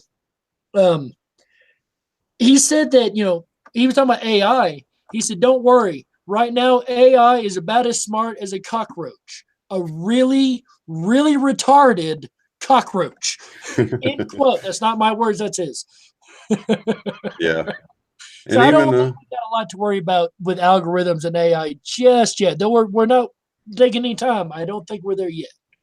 yeah, I totally agree. Yeah, I think we got a long way to go before it's even on the level of creating the singularity and joining forces with other AI and becoming this huge AI that's got it can tap into everything. It still it can't understand emotions. You know what I mean? It might understand how to manipulate emotions to a certain extent, but there's just so much it's limited to without having its own self-awareness, if you will. It can only think what it's programmed to think. It's like a video game. The levels are new to us, but even in open world, there's only so much they can program into it. So the only things are there is what's been programmed into it. It can't make up its own decision, make its own new game. You can't go up to the edge of the wall and it expand into a whole new area that the programmers didn't put there. It just can't be done yet. Yeah, I totally agree. But one of the things I've noticed, I don't know if you have, is that it seems like our very reality seems to be designed in a way. It's like how you never come across a video game and find something in the game and think, oh, that's just an accident. It had to have been put there. And that's one of the things I'm noticing about reality itself. It's like none of this stuff seems accidental or random anymore. And the chaos seems to be programmed chaos, like it's orchestrated, Oh, sorry. I was reading a little bit of the chat. I'm listening. I promise. I'm listening. Yeah, reality itself does seem orchestrated or programmed, and Yeah. it's weird sometimes. And then you go back to the synchronicities. Are the synchronicities programmed in, or are we breaking the matrix when we do it? That brings up a whole new line of questions and thinking. Oh For those yeah. asking in the chat, yes, I'm running it through a different camera, so the lips are a little bit behind the sound. That's why I didn't want the camera on. As a matter of fact, I'm gonna go ahead and switch back to the other screen for a little while because I don't want people bashing me down in the comment section. Why are your lips not matching up with your voice? What's wrong with your video? You're an AI. You're AI. There's a problem with AI. Look. No. Oh, they will too. Oh man, they will. I've been lucky though. Speaking of people, that's actually a wonderful segue where I was going. Have you experienced people's personality literally shift overnight from being one person to another? Oh, see, this is a great question, man, because I have noticed some differences, pretty quick differences, but would it be outside the realm of now let's go back. I know I said it's helpful to think of timelines, right? It's like I think of how much I've changed as a person in the last year. So I could see somebody saying that he doesn't seem like the same person he always was, but even in the theory of like multiple timelines, if someone changed, they're still the same person. They just had different things happen to them and made different choices to end up the way they are, right? I don't feel like somebody came and took over somebody like Like a maybe the walk. right, like a walk-in. Or I have wondered a few times if they went on autopilot, like they were ran by their own consciousness, and then at some point maybe they were pulled out of their flesh or their physical form, and now they're just ran by the matrix. I've had these thoughts, man, because some people do seem like what they call NPCs or Let empty me stop you seaters. right there. Let me Okay. stop you right there. I've been getting some people who are really offended now. We've got our first faux pas in the Mandela effect community. NPC is becoming a derogatory term to some people. So we've switched it up on this show to spirit blindness. Okay. And I think So that's helpful. And it does seem derogatory. And I don't think I think it's helpful, when you think of it like not to get triggered by someone, but it's very I can see why people get upset because it leads to you thinking that, these people they don't deserve to be treated like a regular human being right. because they're an NPC. And that's the danger and the whole idea of the NPC. So yeah, I totally see that as it's being a slippery slope. We have to be careful. I like to think of them as whatever you want to call them, like secret shoppers, right? It's Oh, I like that one too. like life's secret shoppers. Are you going to get triggered by them? Are you going to still treat them like another human being? Are you going to still treat them with love and with respect, even if they're up in your face saying, why did you cut me off, or flipping you the bird? So I think of them as, like I said, the secret shoppers of the world. Are you going to be triggered by them? Are you going to rise above it and respond in a loving manner, even if they seemingly don't deserve to be treated with love? you know I know exactly what you're talking about. I ain't had a whole lot of secret shopper incidents. I'm writing that down. I really like that. I was just grabbing my notebook when you finished talking. I really like that reference, so I'm writing that down. Secret shopper. So I haven't had a whole lot of those. Most people I talk to it about or talk about it to, excuse me, are pretty open minded, and even if they disagree, they're respectful about it. In my uh, experience. How about yourself? Have you had a lot of weird? Have you had the lost in space moments? What's been your experience when telling people about the Mandela effect? Yeah, I've had the people that just start filling in their phone or walk. That's one of the reasons why I had a booth at the flea market, man, and I had a lot of regulars that a lot of them weren't even ever buying anything. They would just come around and chat. They like to walk around the flea market and chat with different vendors, and you get to know people. And a lot of them, I would just begin to talk to them about it, and then they just have something else to go do and just act like you didn't respond or change the subject like it's no big deal. And that's my first experience with people acting real strange, which was almost as huge as the Mandela effect itself, getting these changes from the responses from people. Just so Mm-hmm. weird, man. Or what seems like the download, like you tell them and they remember it the right way, and then they're like, oh yeah, yeah, I guess I remember it that way, and then they switch on you. It's like, what the heck? Oh yeah, yeah, you're right. That's the way it was. I It was wrong. was the wolf and the lamb. You're like, what? That's creepy, man. I had one woman I worked with, and I was trying to explain it to her and tell her the examples, and she told me I needed to quit doing drugs. So finally, I was listening to Lupo's show. This is how old that was. I was listening to one of Lupo's shows, and they had a guest on. They mentioned Jiffy. I said, "Aha!" So next break I had, I walked up to her. I said, "You remember Jiffy peanut butter?" She said, "Yeah, I love Jiffy. That was my favorite one." Okay, what if I told you it never existed? It was Jif. And she looked at me real funny. I said, "I'll make you a deal. If you can bring me proof that it was Jiffy at any time in history, I will completely relent my entire argument." She never brought it and said another word about it after that. See? What the heck's up with that?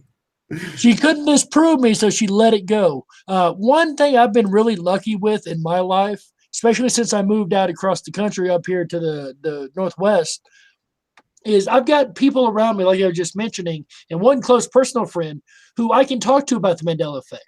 We can discuss theories, we can discuss new effects and 5D and quantum theories and the event and QHHT and all these different things. A lot of people in the community I've noticed don't have that even a single lifeline. How about yourself? Do you have anyone like your spouse or anybody you can talk to? And second part of that, how does your spouse react? Well, I really don't.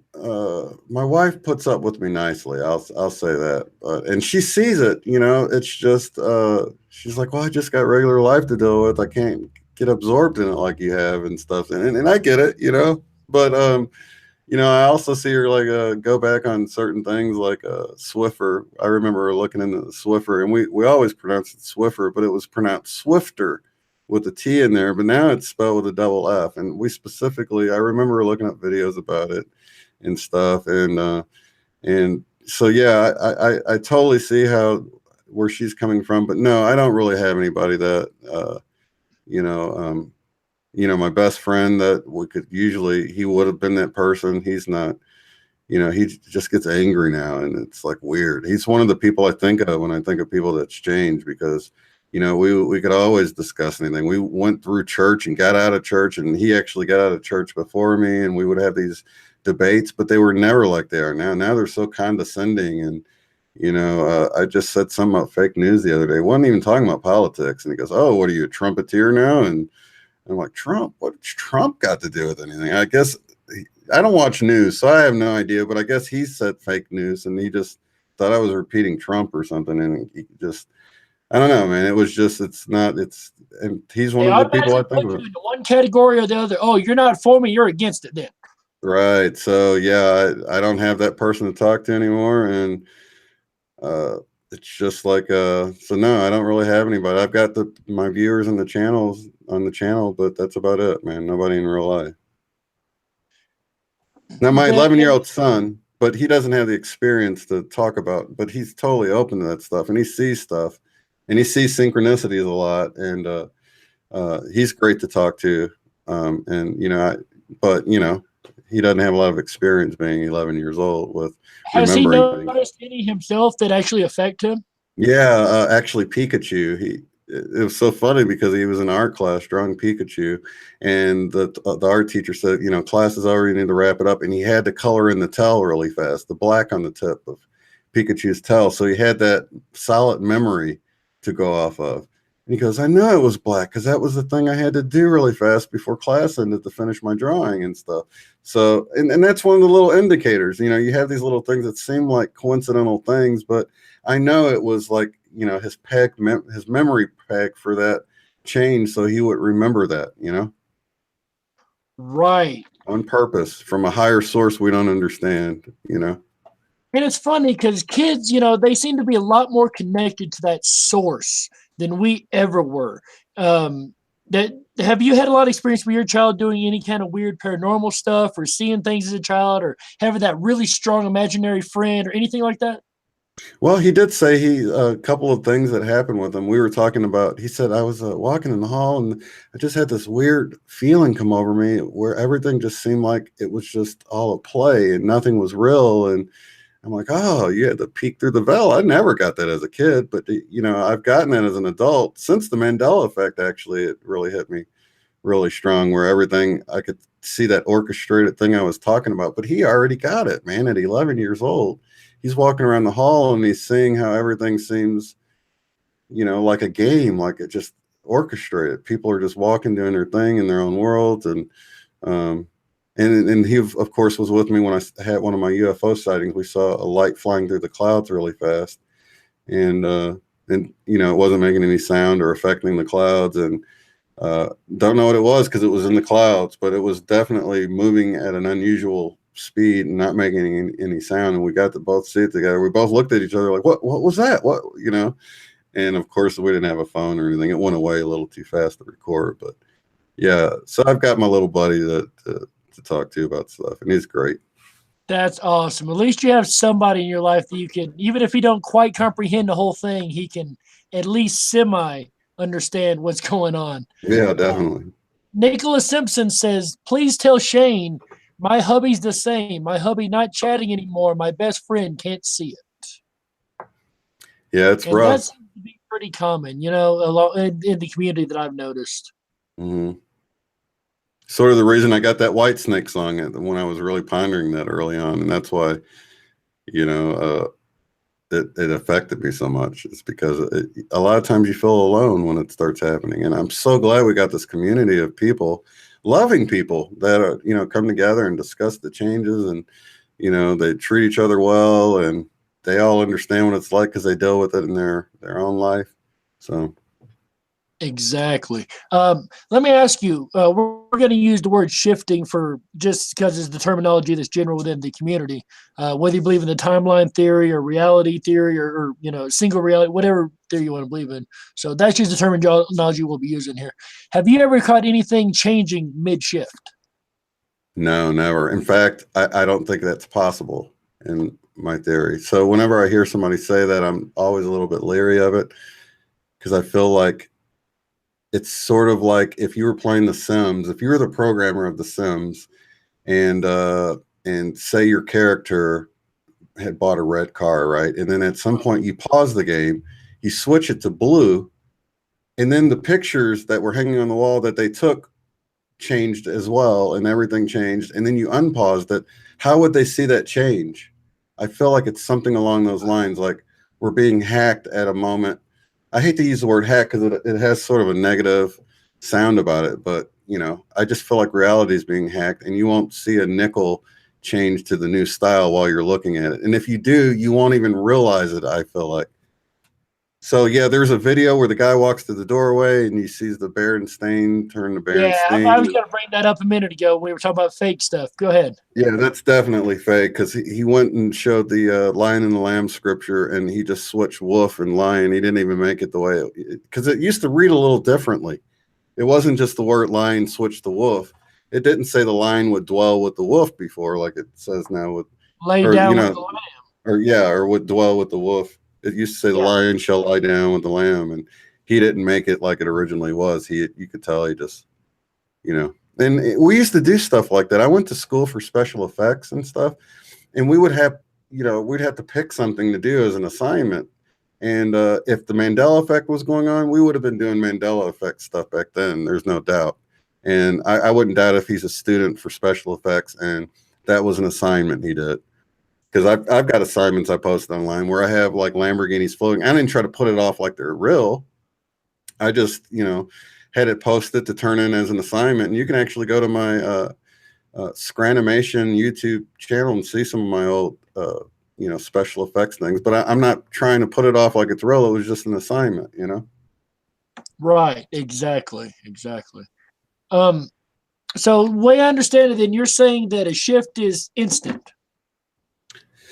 Yeah, I feel like I feel like it's the consciousness that changes, the consciousness in the now. So even if it changed Do you know, have you experienced one full midstream? Like you're sitting in a light and all of a sudden the red's on the bottom, or, you know what I'm saying? I don't feel like that can happen.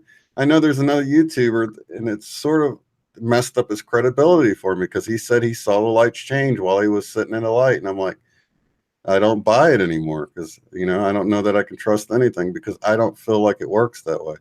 Or I you don't think see, it works that way either, and I've not had any experience to say that it has, especially no empirical evidence. However, I think this comes from the idea that we find after a shift, we slowly find different changes. And, you know, that begs the question, was it instant or is it still changing right now? Are we mid shift right now while we're finding these changes? You know, that's kind of where that question comes in. I've never seen anything just instantly change, but I've never seen it, you know, halfway change either. Then again, we look at Google sometimes and we see dual information, um, say two different, same website has two different information about the same topic. Like it's kind of being right, like mid shift. We're finding examples of both. You know what I mean? yeah, I've seen that definitely. But even if it was like, say the Berenstein, I feel like you glance away, you blink or something, you'd be like, what? Didn't it just say? I don't feel like you'd see it. I feel like, I just feel like it would just happen and you wouldn't see it because it's like you might notice it a moment later, but I don't feel like you'd realize it shifted just as it shifted, if that makes sense. I don't know why I feel like that. I haven't seen anything, but I have noticed clocks and stuff. I'm like, hey, wasn't that clock yesterday? What's with the four? Have you seen the four eyes for the number four? And then now the bottom part of the clock, the Roman numerals are all upside down. Yeah, the clock's looking weirder and weirder. And I don't know, you know, it's when it gets to things like that, it makes you wonder if it's just different clock style designs, different designs over the years. There's so many questions in that. I haven't done my full research. Not gonna lie, I'm not gonna speak about it without doing full research on it. Yeah. But you know, there's too many ifs there for me. I see that it is upside down, but I've seen it with them right side up. I've seen them with them upside down. The four eyes is new to me. Not gonna lie. Not that it didn't exist, but it's new to me. Yeah. Yeah, So you know, definitely. that's kind of where I'm at as far as the clocks go, and I'm not opposed. You know, every time I say like twice, I've been humbled so much by the effect. The Victoria's Secret one, that would slap me in the face because when that one came out, I was like, you know, guys, that's kind of really close. Victoria's Secret, and you know, the S is that's a little too much for me. I'm not sure. Did it You flip know, flop or something? I kind of wrote it off. Within days, it flip flopped back to the apostrophe S. So it's son of a dadgummit. Okay, because I didn't believe in the flip flop either. It's like once it happens to you, it makes it easier to believe. But I totally didn't believe in the flip flop at first, man. I'm like, people are just, you know, saying it switched and switched back to maybe cover up their mistake of thinking it changed. I don't know. You have any number of reasons, but once it happens to you, you're like, holy cow, it really happens. And for me, it was Houston, we've had a problem. And so that's what it was when I first came into the Mandela effect. And people were saying, no, it was Houston, we have a problem. And I thought, well, that's what I thought it was, but I'm not sure about it, you know? So I thought about it for a long time. I saw the discussions online about it. And a few months later, I'm watching this clip and it's showing Tom Hanks saying, Houston, we have a problem. I'm like, well, it had changed, didn't it? And I'm like looking into it and it showed it again and again. And I'm like, it had changed because people were saying, and then I found out it flip-flopped. And I'm like, oh, okay. So once you see it change, then you sit there and considered it so long that you know it changed because you thought about it so long, you know? Oh yeah, exactly. And if it's something you just studied, that's what gets me. Well, and that goes back to the consciousness thing we brought up at the very beginning of the show. Like sometimes we'll study an effect, like the Mickey Mouse one, for instance, the suspenders. This was a really intriguing case for me because again, just following it, not 100% on it, so wasn't going to go either way, but just following it. I guess he didn't have a tail or did. I don't remember one or the other. But whenever I look at suspenders, you know, you're looking at Mickey Mouse. You get that mental image. You take that mental snapshot. And then what, 2 weeks later, the tail changed or something? You remember that? I'd heard that he didn't have one, now he does. And then, so I'm not sure if it, I always remembered that seeing that hairline tail on him. Yeah, me too. Me too. But it's like looking at it and studying it and then putting that into consciousness made something else appear or disappear or whatever the case was. It's like almost a year ago. So I don't remember the details of that one, but you remember what I'm talking about. Yeah. And the whole suspender thing is just odd because once I saw it, I'm like, well, I remember the buttons. I can't be sure. It seems funny without the suspenders, but having the buttons and thinking all this, but man, it's like, and you would think I would pay closer attention to stuff like that, but I'm the most horribly non-observant person there is. That's why I'm like, if I could see the Mandela effect happening, anybody can, because I don't pay attention to anything, and I know how horrible my memory is. You know what I mean? Oh yeah, and I'm willing to admit that, and that's why I say every day I question: is it my memory? Are we all remembering wrong? And then you go back into the evidence pile. No, nope.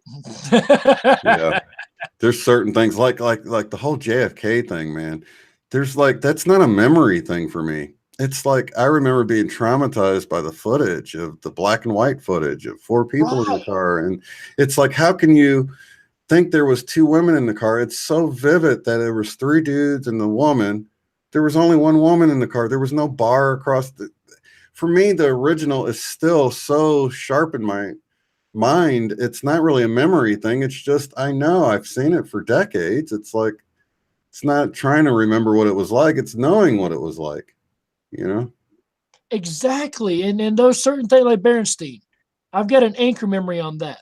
Certain things, there's just these anchor memories that you make again, you made that mental snapshot that you might not remember what you had for breakfast 3 weeks ago Sunday, but you remember the first book you learned to read. You Mhm. remember your first toy that you really loved, your favorite teddy bear. Little things become memes in our life. And I started saying that lately. It's like the Mandela effect takes memes, the things that become a meme in our life, and flips it up or changes it. Does that make sense to you? Definitely. And it's like a lot of times when it's the first thing you experienced and you learn something from it. So, like if it was the first time you learned that something can be pronounced Steen or Stein, then you're going to remember that. It's not like an issue with a memory thing. It's like that's where I remember it was like that for the Flintstones for me. I remember reading through the Bible and hearing that they were circumcised. Now, as a little kid, you find out what circumcision is. That's Right. scary, right? So, Yeah. then you find out that they did it with flint knives, and I remember thinking, "Oh, that's where the Flintstones come from, right?" So I Right. remember the T being on there. So when the T went away, I don't even know what it is now. It's flip flopped a few times, but for me, I remember that Still there. connection. I think it He's went back away and again. came back then or Yeah, it's something. back again. I remember following that flip flop in the very beginning. Okay. But I remember reading the Bible and reading, and because I didn't know that a flint was a type of rock, you know what I mean? So I learned it from the Bible. And then I had that aha moment of thinking about the Flintstones and thinking, oh, that's why they're named the Flintstones. It just didn't dawn on me. So I had that moment of learning that at that time, man. So there's really no getting around knowing that, Oh because I yeah. learned something from it. A couple more questions on the shifts before we get off on it. You and I are bad about tangents. It's all connected though. It is. It really is. It really is. What are some signs? You kind of mentioned this earlier, again, back in the beginning. What are some signs to you that we're in the middle of a shift or one that is about to begin or happen or has happened or however you view it? Man, I've come to the realization that this wasn't all one single event. Like something didn't happen, and then everything we see is changing. We're just now realizing things because I think the flip flops are a good indicator that it wasn't a single event because we've seen things change and change back or whatever. But I think I don't really know. Like the You earring, for instance, is reported right about time of a shift. People being over energetic or under energetic. Do you have any of these weird symptoms? Yeah, I have these symptoms, but I can't really say that they're related to the Mandela effect, I mean, Fair I'm point. definitely open to the possibility, but just don't know. Fair point. I give you, and I love the fact that you stay completely unbiased and don't make away on certain things. I love that, man.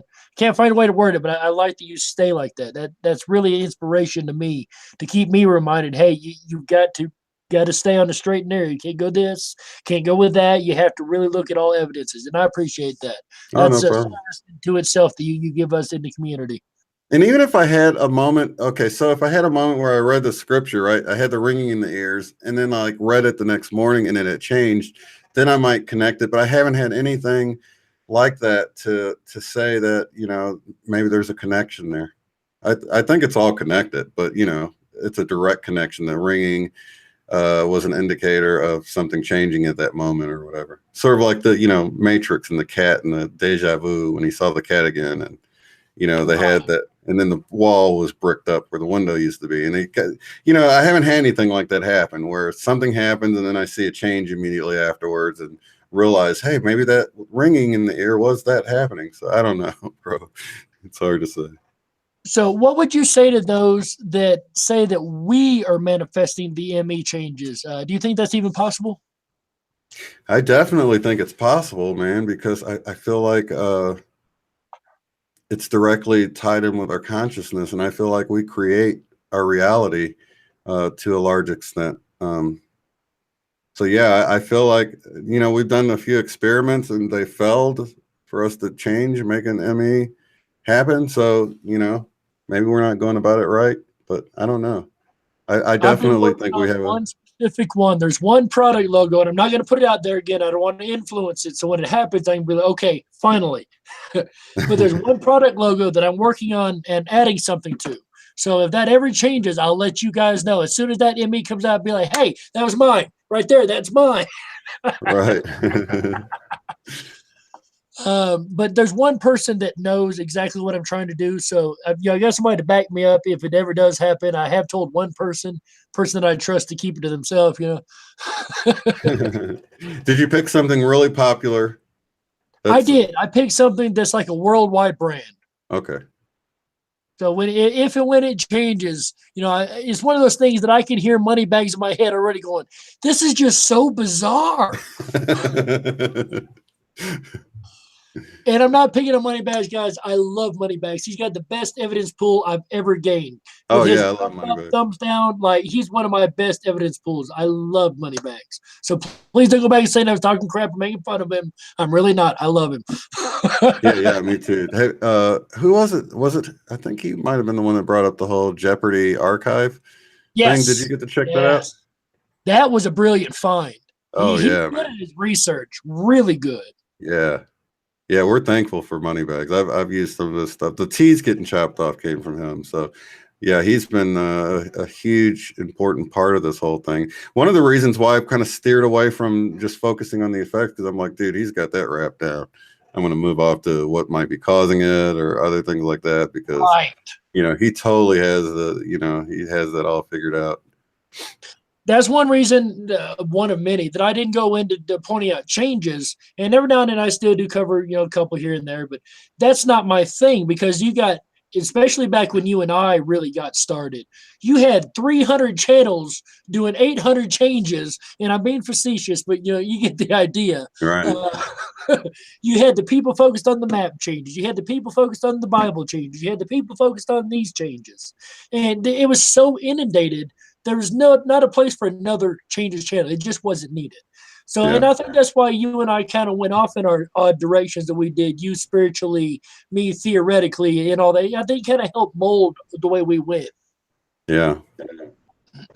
just for what the community needed. I'm still see very few people doing theory, though. It seems to be getting more popular here really recently. If you had to go with one theory, I know you're unbiased and you got to stay on the fence about things, but if you had to go with one thing you think is creating it, what would you say is doing it? Okay. So I've got my theory that I believe, and but there's some wiggle room in there. Okay. So I think there's a benevolent force creating these changes as a wake up call. Whether this is our future selves, whether this is God, whether this is some type of alien or extraterrestrial civilization or, you know, higher. I don't really know what the benevolent force is, but I feel like it's a good force and it's a wake up call doing the changes on purpose. And the reason why is because I found these messages that I feel like they jive together. They're keeping with the same narrative about how we've switched to our left brain and we've forgotten the love and the right brain, the creative side of us. And even I had the Never-Ending Story movie came to mind way back early in the early days.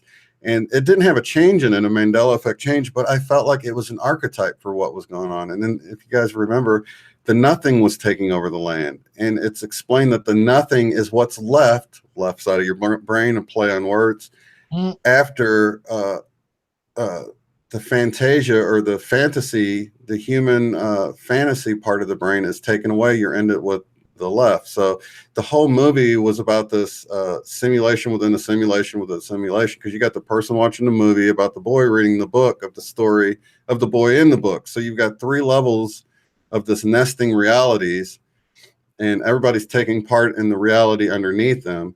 And I felt like it was an archetype for what we're dealing with here.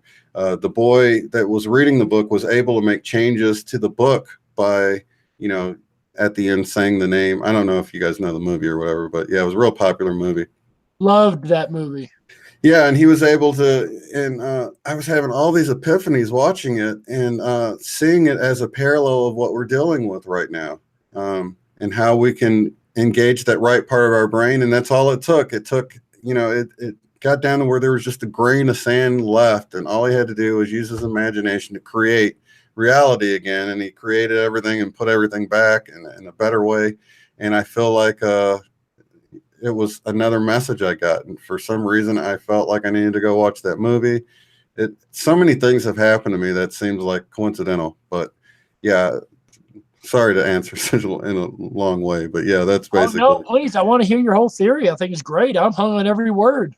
Okay. So yeah, I feel like there's a good force that's doing this, and they're doing it in a gentle way to maintain free will. So you're not forced to see it. And we see that with a lot of people. They'll blow it off, and they're not ready to see it yet for whatever reason. And I feel like care is taken with the changes. So you don't have a heart surgeon cutting people open and thinking their heart's where it used to be. For them, they see it in a new location. You'll ask them about it. They're like, no, it's just always been in the center of your chest. Or, just a great deal of care has been taken that, the changes are benign for the most part. They're just a little indicator, a wake-up call. You can take them or leave them. If like geography changes or changes in anatomy are going to affect your life adversely, like maybe you might get lost at sea as a ship captain or a pilot, you'll see geography as being as it always has been, the way it looks now, so yeah, I think there's when you look at the micromanagement of it and who sees what, you can really see that the level of micromanagement is beyond what some CERN scientists, I believe, would even be capable of. I agree. At first, when it was just a couple or maybe a couple few, it was easier for us to say, yeah, it's CERN or it's D-Wave. There's just a couple things. But now we've got such a comprehensive list. There's just no way it could. I'm with you. It's gotten so out of hand. It would have been busted by now. It would have been caught. It would have been there. If there was human error in it, that's what bothers me. There's human error. We would have seen the error at this point. Yeah. It's not to me, it seems purposeful instead of like a byproduct or a side effect of a quantum computer. Because that's sort of what I thought at first. I'm like, they're not even realizing it's changing stuff. And then I thought people might be purposely changing it. But once you see how things are changing, and on top of that, the icing on the cake is that who sees it and who doesn't see it seems to. Oh, man. How does like Olstein not know his name changed? You know what I mean? How do you not know your name? How does all your. That one gets me. Zimmerman to Zimmer. That just bugs me, man. Yeah, man. That's a huge one. And I saw Jim Carrey's name change. The funny thing is, I was well into the Mandela effect when I saw his name change. I watched the videos about him acting crazy and stuff, and his name was still spelled with one R at that time. And then I went back to a video that I had watched. It was the same exact video because it was in my history. And his name had 2 R's in it. It was Carrey. And I'm like, what the heck? And I even called up Deb emailed Deb from Butterfly Effect. And I'm like, wasn't Jim Carrey's name spelled like this? And she's like, I'm not sure. And I'm like, dude, and I didn't want to break it because I you still had that doubt in your mind. You're like, how could I mix this up all this time? You know, the spelling. But every time I saw it, it looked so funny to me.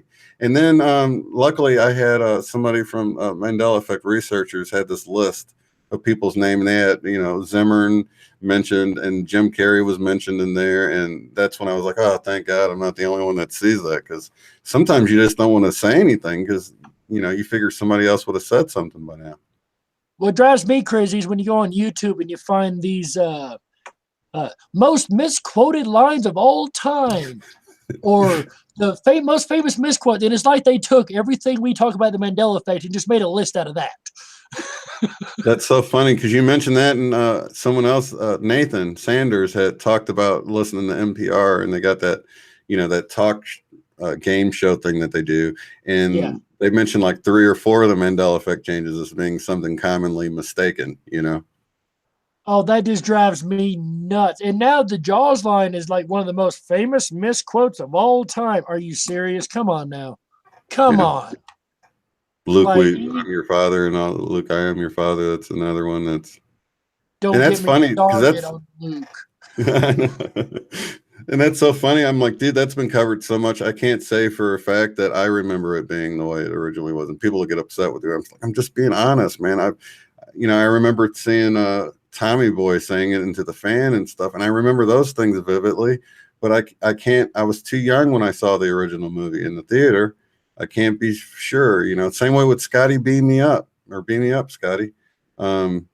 I remember hearing a lot of people say it, but the original source I don't remember. And I try to be really honest when it comes to stuff like that, because I believe it's an effect, but it's not a 100% one for me. You know what I mean?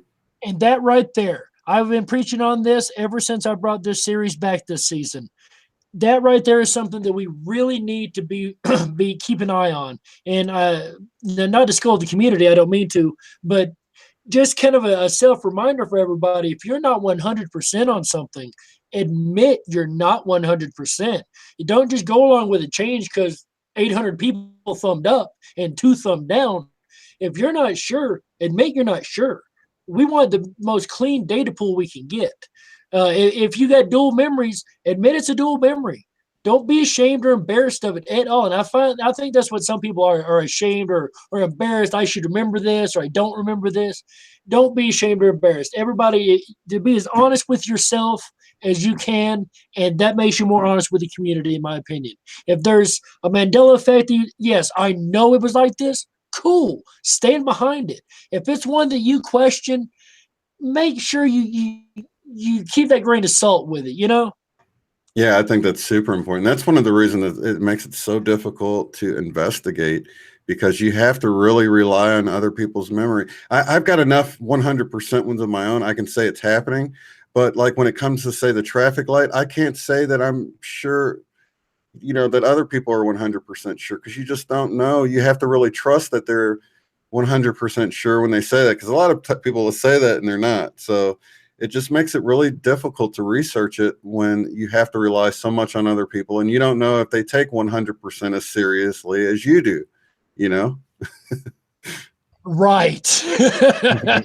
Because that's important. If you're really 99.9, say that. But, you know, I wouldn't say I'm 100% sure because I'm not 100% sure about hardly anything. You know what I mean? Even the changes that I know have changed that I say I'm 100% sure about, I can't say for sure that the memory wasn't implanted somehow or something. The evidence doesn't lead to that.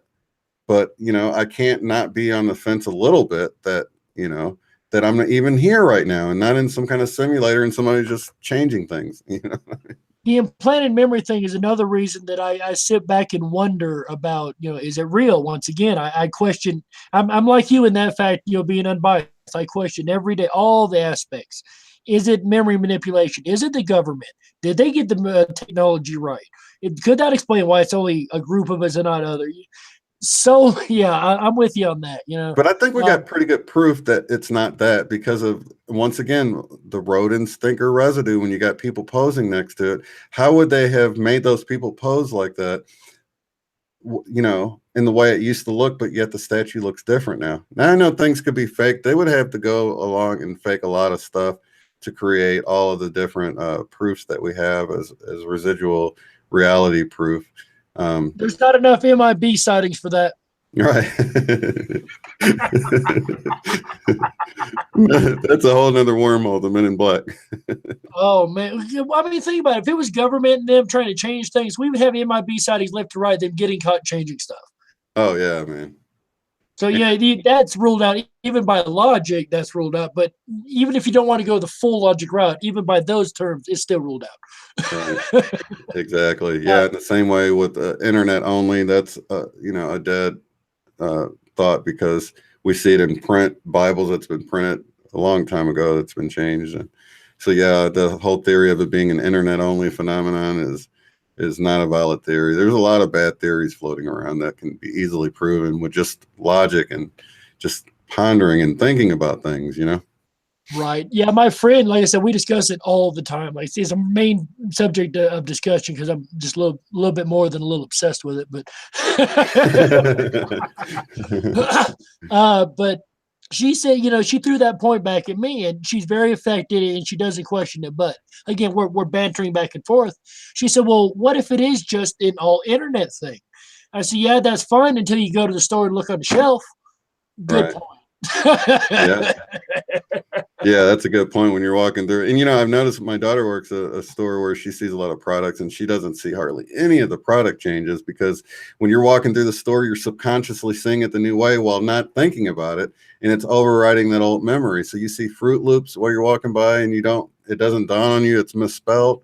It's going to start looking right to you the more you walk by it and see it, you know, and then somebody brings it up and it looks right. You know, that's where I think some of the dual memories come from.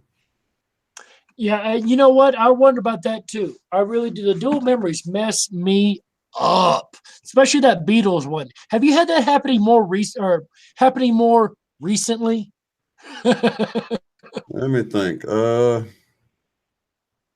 I get it a lot with songs, man. And I think it's because I've heard the song before. But like and a lot of times, like I think it was the Doors one where Come On Baby Light My Fire. I think both ways sounded familiar. And I thought when somebody brought it up, I'm like, well, isn't it one way in one verse and the other way in the other verse, which is silly to think of it that way. But that's how my mind sort of, I guess it heard it the wrong way and thought, oh, I guess that's how he sings it in the other verse. And it sort of, you know, rationalizes why something sounds funny. And then it doesn't sound funny anymore to you after a while, you know. But it was like that with what was the Dances with Wolves, or not Dances with Wolves, but Field of Dreams. That was one that. Oh my God! What is that for you, man? Okay, so I had to do a retraction on one of my streams the other day. This one got me. Like, this one hurt me badly. For a long time, I've been saying, and again, preaching against being 100% on something. I've been saying, no, guys, I remember the movie having both. The beginning, it was he, then it went to they, and then it was he again. I remember both being in there. I thought, well, okay, I'll give it that, you know, maybe they're both there and people just didn't hear the he at the first, whatever. And I've been preaching on that for about a year now. So somebody sent me the minute by minute of the DVD the other day. And I really went through it. I, you know, Control F and typed it in and searched the page. They Will Come is never once mentioned in the movie whatsoever at all, period. So wow. To me, I wanted to tell you that's exactly the memory I have, the one you just mentioned. What the he and they both being there? When that first came out, I'm like, no, at the beginning he says they and they come, and then he and then he comes, and they say they and they come towards the end when all of the people come. And I remembered it being both ways in the one movie. So I don't know. It was like he said he, and then the dad came, right? And then he said they, and then you had the line of cars at the end. And I've been meaning to go watch it because I'm still in my mind, I'm like, they just are thinking about the one part. But you went and checked it out, and he never says they. Yeah, see, I did the same thing. They forgot the one part, or didn't hear the one part, or thought it said the same all the way through. You know, mistaken. Once again, I'm like you. Maybe they're mistaken on this when I can't really count it. And for a year, I haven't counted it. So again, somebody sent me the minute by minute, and I read through the whole thing. I typed in the he, the they, the all. They's not in there anywhere at all. Period. To be found. Wow. And it's same way with ET for me when he said ET home phone.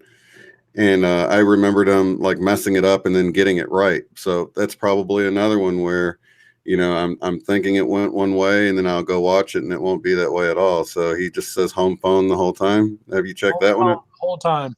Oh gosh. So And then I see. Here's the funny thing, because I do remember the next line with Drew Barrymore's character correcting him and saying "phone home." When I seen that, I was like, "Yeah, I do remember that part." So I don't know. okay, so she does correct him, but he just never says it right. As far as I know, he doesn't. Now, again, as Okay. far as I know, I still got to go back and relook now. Right. So yeah, I didn't I've got do that leather on happening. Field of Dreams like I did. I chewed a shoe on Field of Dreams. Yeah, I wanted to go and check that out because even, until you just said that you checked it out, man, I've been thinking, I'm like, they just didn't go rewatch it or something. But yeah, and that's for us. We see it's happening and it's still hard for us to see some changes. It's still hard to believe it until you see it for yourself. It's a trip, man. It is. And yeah, even us that have been at it 2 or 3 years, we're still like, no, maybe not, maybe so. And that one I was 100% sure about. And I didn't do my research. I'm not going to lie. Like you, I should have went back and watched the movie. So I have to admit, I just made the assumption that people got it wrong as being a Mandela effect and didn't do the full research. So I'll admit to that. I completely cop to that. So, Yeah. but it is on me just the same. Yeah, and we do that, and we should know better, really, after seeing how weird stuff is. We should know we better go check it. No matter what we think, we need to go check it.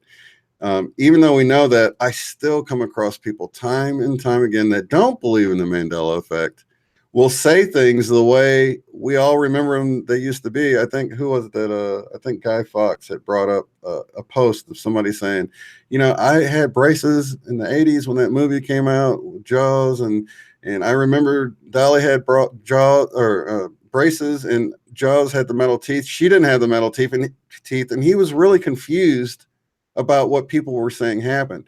He was saying Dolly had braces. He wasn't realizing we were saying she no longer has anything on her teeth.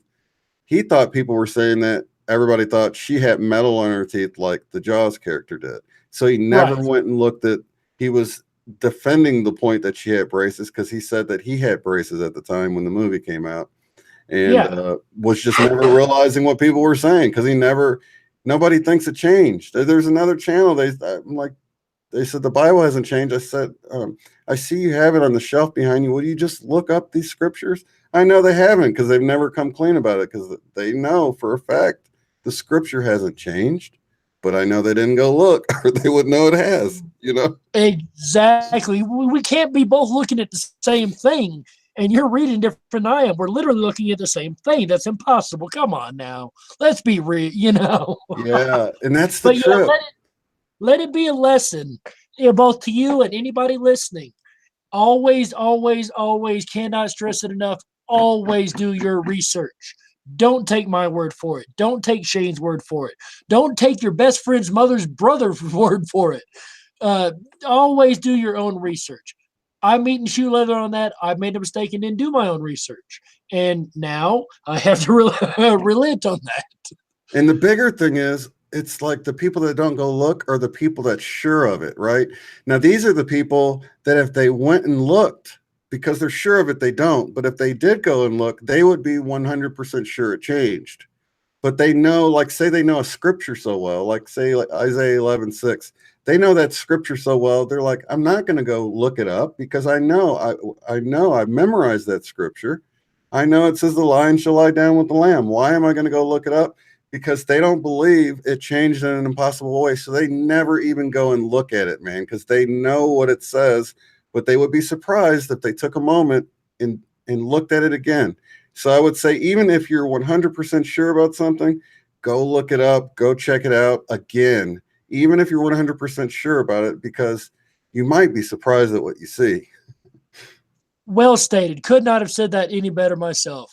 Let this be a lesson, anyone watching. Do your research. Really simple. I'm going to start wrapping this up. I only got a few questions left here. All right. So you've studied ancient scriptures, right? Besides the Bible? I did study other writings from Jesus, other gospels, like the Nag Hammadi text and the Dead Sea Scrolls and things like that. But I didn't really get into the Vedas and some of the other, How you about know. like the Native American prophecies? Have you read any of those, like the Hopi Indians or any of that? I did read through the Hopi Indian prophecies once. It Gotcha. wasn't that long ago though. From your research, aside from the Bible, have you found anything? And I know a lot of people throw in the Hopi prophecy out there. So let's say aside from that too, have you found anything that would describe the ME or anything like the ME in the ancient text, maybe describing today? Hmm. I know a lot of. You said outside of the Bible? Yeah, outside of say the Bible and the Hopi prophecy. No. Okay, I haven't Other had a whole than lot of well, answers on that. the wing makers material might be pointing to some stuff, but a lot of people Right. don't even know about that. I don't know. So Are you familiar? tell us about the wing makers material. I've never heard of that myself. So enlighten us, please, sir.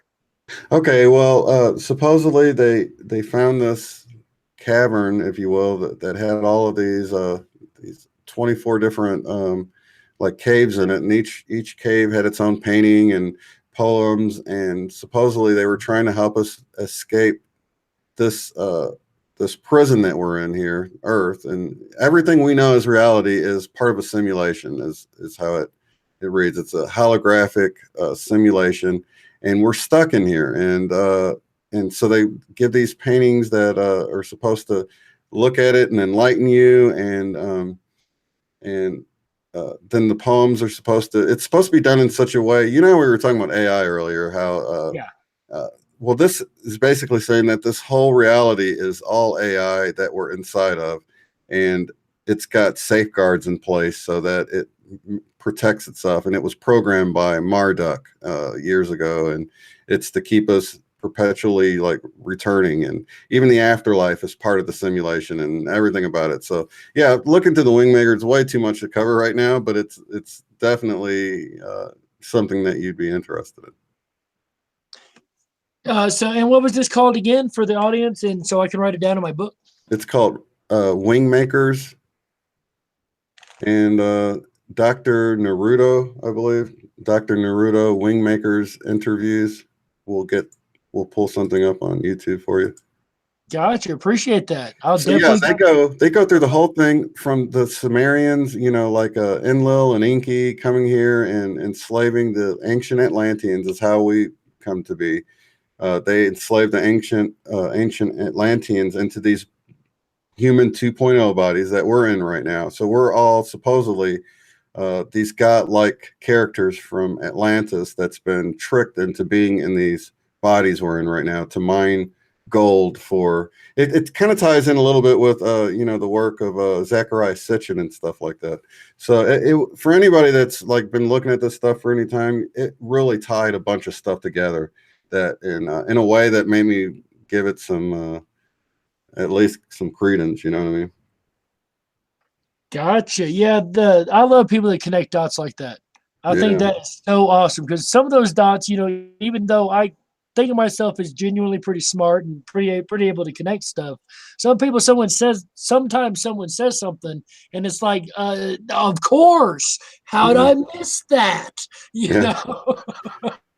So there's 4 interviews that were released back in like 98, I believe. And then they said they would release the 5th interview when we were closer to cracking out of the matrix or the holographic reality. And that came out in 2014, April of 2014. They released the 5th interview, and they're talking about a crack in our reality. And that's what I wonder if they were waiting for the Mandela effect stuff to happen. So that's why I feel like it could tie into all of this, because it did for me in a way. I'll definitely go back and take a look at that too. You've given me a lot of research. That's what I love about these streams and having so many people on. They give me so many research venues and things I've never heard of, and the audience has probably never heard of. Yeah. And I've really got to go look into that. I appreciate the information so much, and I know our audience is eating it up.